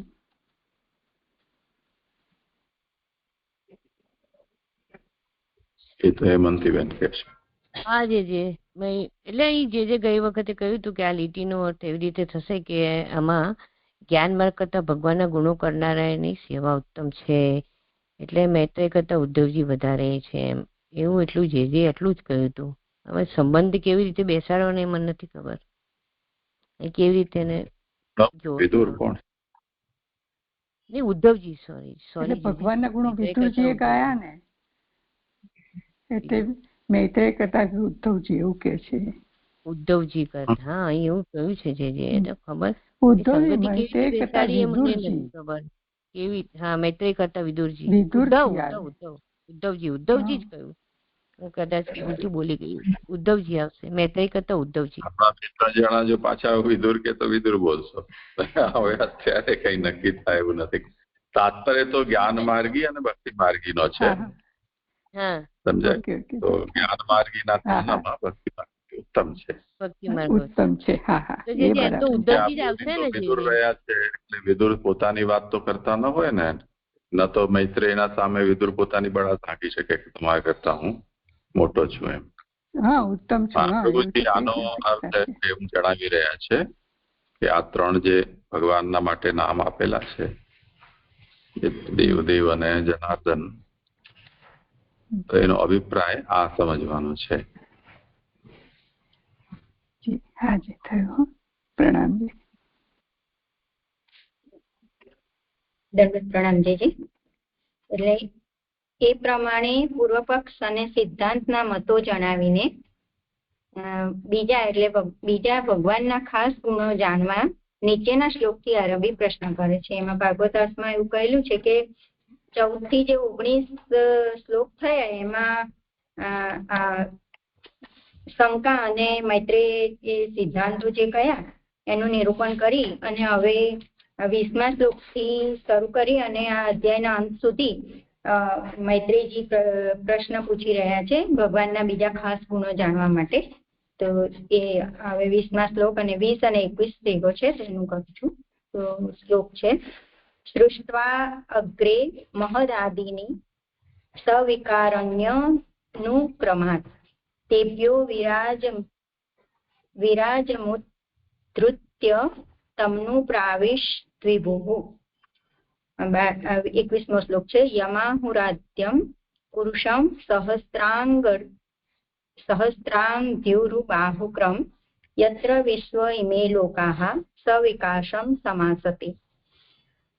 શ્લોકાર્થ, પહેલા વિકારો સાથે મહત એટલે મહત્તત્વ વગેરેને અનુક્રમે ઉત્પન્ન કરીને તેમનાથી વિરાટને છૂટા પાડીને પછી સમર્થે એટલે ભગવાને તેમાં પ્રવેશ કર્યો કે જેમને 1000 ચરણ, 1000 સાથળ અને 1000 બાહુવાળા આદ્ય પુરુષ કહે છે એવા વિરાટને છૂટા પાડ્યા અને એવા સમર્થ ભગવાને પ્રવેશ કર્યો. અને એ ભગવાન કેવા છે તો કે જેમાં આ બધા લોકો છૂટથી રહે છે. હવે સુબોધિનીજીમાં કહી રહ્યા છે કે તે પૈકી આરંભમાં અડધાથી અધિક સાથેના 3.25 શ્લોકોથી ઉપર મૈત્રેય કહેલું ફરી કહે છે.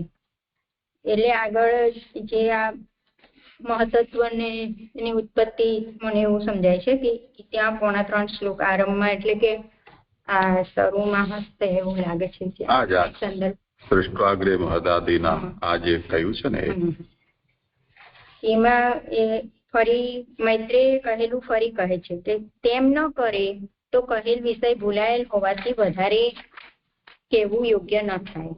એટલે ફરી એટલા માટે એ કહે છે કેમ કે એવું ના કરે તો કે વિષય ભૂલાયેલો હોવાથી વધારે કહેવું યોગ્ય ન કહેવાય. વળી નિશ્ચિત થયેલો વિષય થોડા શ્લોકથી જ કહે છે. એટલે જે વિષય નિશ્ચિત થયો છે એ થોડા શ્લોકથી જ કહે છે કે મહત વગેરે 23 તત્વો, તેમના વિકારો એટલે પેટા ભેદો, સાત્વિક વગેરે ભેદો અથવા આધ્યાત્મિક વગેરે ભેદો અને તેઓની ક્રમ પ્રમાણે સૃષ્ટિ અને પુરુષ ઉત્તમ અંશ છે એમ જણાવવા તેઓથી વિરાટને છૂટો પાડવો પછી તેમાં પ્રવેશ કર્યો એ અર્થ પ્રમાણે કહેલું આ ફરી કહેવામાં સ્પષ્ટ કરેલું છે. તેમાં ભગવાનનો પ્રવેશ થયા વિના બ્રહ્માંડ અંદરના કાર્યો ન થાય. એટલે કે ભગવાન પ્રવેશ ન કરે તો અંદરના કાર્યો બ્રહ્માંડની અંદરના કાર્ય ન થાય. એ સામર્થ્ય શબ્દથી એમ જણાવે છે કે ભગવાને સામર્થ્ય રૂપથી પ્રવેશ કરેલો છે. હવે આગળ 21મો શ્લોક છે કે એ ભગવાન કેવા છે એનું કહી રહ્યા છે કે ભગવાન સાથેના વિરાટનું નામ આદ્ય પુરુષ છે. એ આપણે વગેરે પુરુષો કરતા તે આદ્ય એટલે મૂળ પ્રથમના છે. જો કે પહેલાના અધ્યાયમાં હરતા ફરતા રૂપથી પ્રવેશ કર્યાનું કહેલ નથી, છતાં પણ પુરુષનું સ્વરૂપ તેવું હોવાથી તે ગુણવાળા તરીકે જણાવેલ છે. અથવા તો પોતાને એટલે વિદુરને સંપૂર્ણ જ્ઞાન થાય તે માટે ભગવાનની કૃપાથી બીજા એટલે મૈત્રેય ન કહેલા ગુણો સ્ફુરેલા છે અને તે પણ ગુરુએ કહ્યું એટલે કે બોધ આપ્યો તેને લીધે જ સ્ફુરેલા છે એમ જણાવવા તે અનુવાદ કરે છે. વળી જે પુરુષમાં આ બધા લોકો સર્વ પ્રાણીઓ છૂટથી એટલે કે ઘણી વિશાળ ભૂમિ ઉપર સુખીથી રહે છે એવા ભગવાનનું અહીંયા વર્ણન કરેલું છે.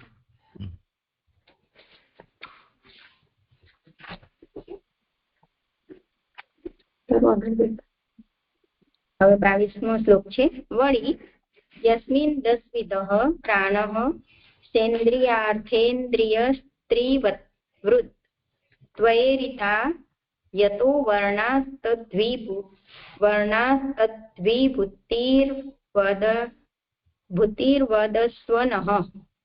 જેમનામાં ઇન્દ્રિયો અને ઇન્દ્રિયોના વિષયો સાથે 10 પ્રકારનો પ્રાણ 3 પ્રકારે રહેલા છે અને જેમાંથી વર્ણો થયાનું તમે કહેલું છે તેની વિભૂતિઓ અમને કહો. એટલે એવા ભગવાનની વિભૂતિઓ અમને કહો એમ કહી રહ્યા છે. સુબોધિનીજી છે, જે પુરુષમાં એટલે કે જે ઉપર જે ભગવાનનું કહ્યું આદ્ય પુરુષ, એમાં 10 પ્રકારનો પ્રાણ હોવાનું કહેલું છે. ઇન્દ્રિયો અને ઇન્દ્રિયોના વિષયો હોવાનું કહેલું છે. અને ઇન્દ્રિયોના વિષયો અને પ્રાણો 3 પ્રકારના હોવાનું કહેલું છે. જેમાંથી વર્ણોપન થયાનું તમે કહેલ છે એ પ્રમાણે કહેલું જણાવી વધારે પૂછે છે. એટલે આ બધું કહ્યું, હવે વધારે પૂછે છે કે એમની વિભૂતિઓ અમને કહો. જો આ પુરુષની વિભૂતિઓ હોય તો જ આ ભગવાનનું રૂપ અને ભગવાનનું ચરિત્ર થાય એટલે ગણાય. ભગવાનના અસાધારણ ગુણોમાં વિભૂતિ પણ એક ગુણ છે. કથાનો વિચાર કરતા પણ આગળ બ્રહ્મા વગેરે કહેવાના છે. તેઓ વિસર્ગ હોવાનું ઈચ્છેલું નથી, પણ વિભૂતિ જ હોવાનું ઈચ્છેલું છે. તેથી વિભૂતિ સાથે સર્ગ કહેલું છે. ધર્મ વગેરે સાથે વિસર્ગ તો આગળ કહેવામાં આવશે. એટલે કે છે કે આમાં આ જે વિભૂતિઓ તો કહેશે જ, ભગવાનનું એમાં બ્રહ્માજી પણ આવી જશે એમ એવું કહી રહ્યા છે. અને કે છે કે વિભૂતિ જ આ બ્રહ્માજી પણ વિભૂતિ જ છે એવું કહી રહ્યા છે. એટલે ધર્મ વગેરે સાથે વિસર્ગ તો આગળ, એટલે આગળ જે કહેવામાં આવશે એ ધર્મ વગેરે સાથે વિસર્ગ કહેવામાં આવશે. આ તો બ્રહ્માજીનું કહ્યું છે એ તો વિભૂતિ જ છે. હવે આગળ કે છે કે વ્યક્તિઓમાં પણ સમૂહ અને વ્યક્તિના ભેદથી કલ્પના કરવામાં આવે છે. તેમાં બ્રહ્મા સમૂહ અને પ્રજા વ્યક્તિઓ છે. આ થોડી લીટી મને સમજાતી નથી. વ્યક્તિઓમાં પણ સમૂહ અને વ્યક્તિના ભેદથી કલ્પના, એટલે સમષ્ટિ અને વ્યષ્ટિ. હવે આગળ શું કે 23, 24, 25 અને 26 શ્લોકમાં હવે કે છે કદાચ પ્રજાના કરતા ભગવાન ન હોય, એટલે કે જે આ પ્રજા પર કહી એ કે બ્રહ્મા એટલે સમષ્ટિ અને વ્યષ્ટિનું કહ્યું છે કે એના કરતા જો ભગવાન ન હોય, તેથી તે જાણવા માટે પ્રથમ તેમના પ્રજાના સંબંધી પ્રશ્નો નીચેના શ્લોકમાં કરે છે. હવે પ્રજા સંબંધી પ્રશ્નો જે 23, 24, 25 અને 26 કરે છે એમાં શ્લોકનો ઉચ્ચાર છોડી દો. હા, હવે શ્લોકાર્થ લઈ રહી છું કે જે વિભૂતિઓમાં પુત્રો અને પૌત્રો તથા નપ્તૃઓ અને પિતરાઈઓ સાથે વિચિત્ર આકૃતિ વાળી પ્રજાઓ ઉત્પન્ન થઈ કે જે પ્રજાઓથી આ જગત ભરપૂર છે. હવે આગળ 24મો શ્લોક છે. પ્રજાપતિઓના તે પતિએ કયા પ્રજાપતિઓને સર્ગોને અને અનુસર્ગોને, મનુઓને તથા મન્વંતરોને ઉત્પન્ન કર્યા? હે મિત્રના પુત્ર, આમના પણ જે વંશો અને વંશાનુચરિતો અને ભૂમિની ઉપર અને નીચે જે લોકો રહેલા છે તેમના અને ભૂલોકના મર્યાદા અને માપનું વર્ણન કરો. ક્ષુદ્ર જંતુઓ, મનુષ્યો તથા દેવોના, સર્પો, પશુઓ અને પક્ષીઓના અને ગર્ભમાંથી, પરસેવામાંથી, ઈંડામાંથી તથા બીના અંકુરોમાંથી ઉત્પન્ન થનારાઓના સર્ગોનો સમૂહ અમને કહો. આમ જે આગળ કે છે કે જે વ્યષ્ટિ ઉત્પન્ન કરી એનું આખું પૂછી રહ્યા છે. હવે સુબોધિનીજીમાં કહે છે કે વિભૂતિ જણાય તે માટે સર્વત્ર 4 ભેદો કહેવાના છે. નપ્તૃઓ એટલે કે પૌત્રના પુત્રો અથવા તો કન્યાના પુત્રો. પુત્ર શબ્દમાં કન્યાનો અને પૌત્રમાં પુત્રની પુત્રીનો સમાવેશ થાય છે. આ બંને નપ્તૃ શબ્દ સૂચવે છે. પિતરાઈઓ એટલે દૂરના કુટુંબી. હવે આગળ છે સર્ગો એટલે કારણ બનતા પદાર્થોની ઉત્પત્તિ.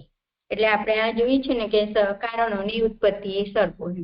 અનુસર્ગો એટલે કાર્ય બનતા પદાર્થોની ઉત્પત્તિ. અને મનુઓ 14 અને 6 પ્રકારના મન્વંતરો. આમના એટલે કે મનુઓના, વંશાનુચરિત એટલે કે વંશમાં ઉત્પન્ન થયેલા ના વંશની વૃદ્ધિના કારણ રૂપ ચરિત. અને શબ્દથી બીજા પણ ચરિત્રોનો સમાવેશ કરેલો છે.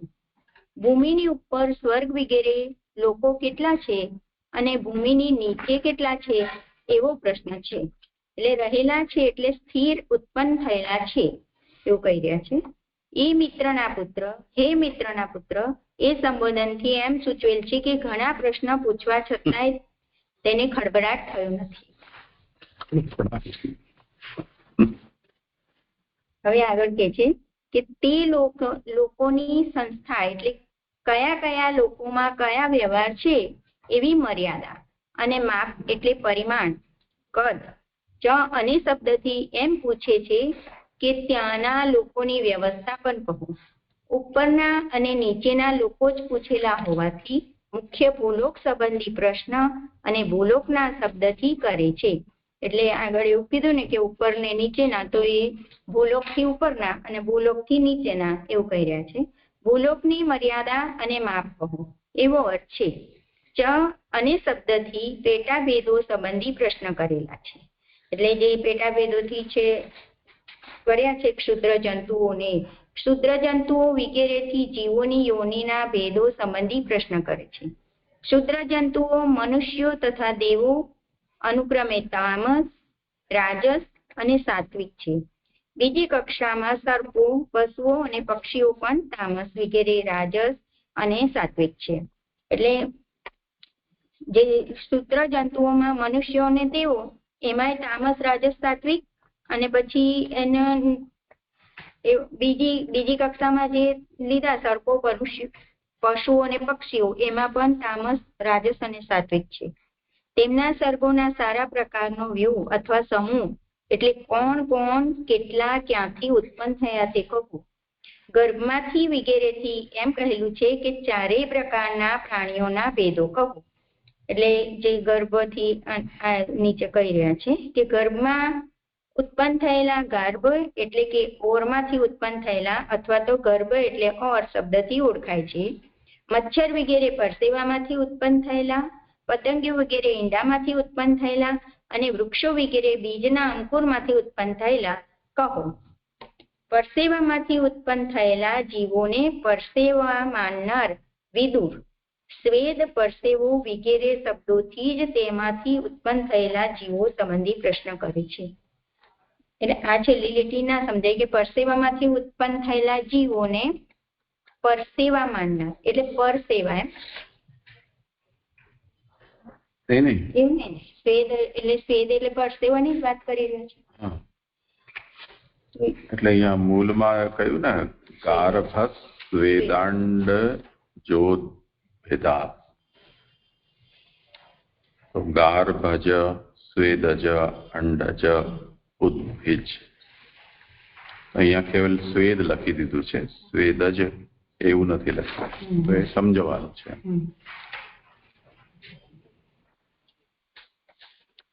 શ્લોક સંપન્ન થયો.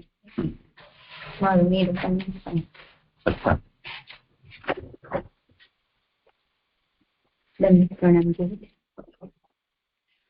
સમય પણ સંપન્ન થયો છે.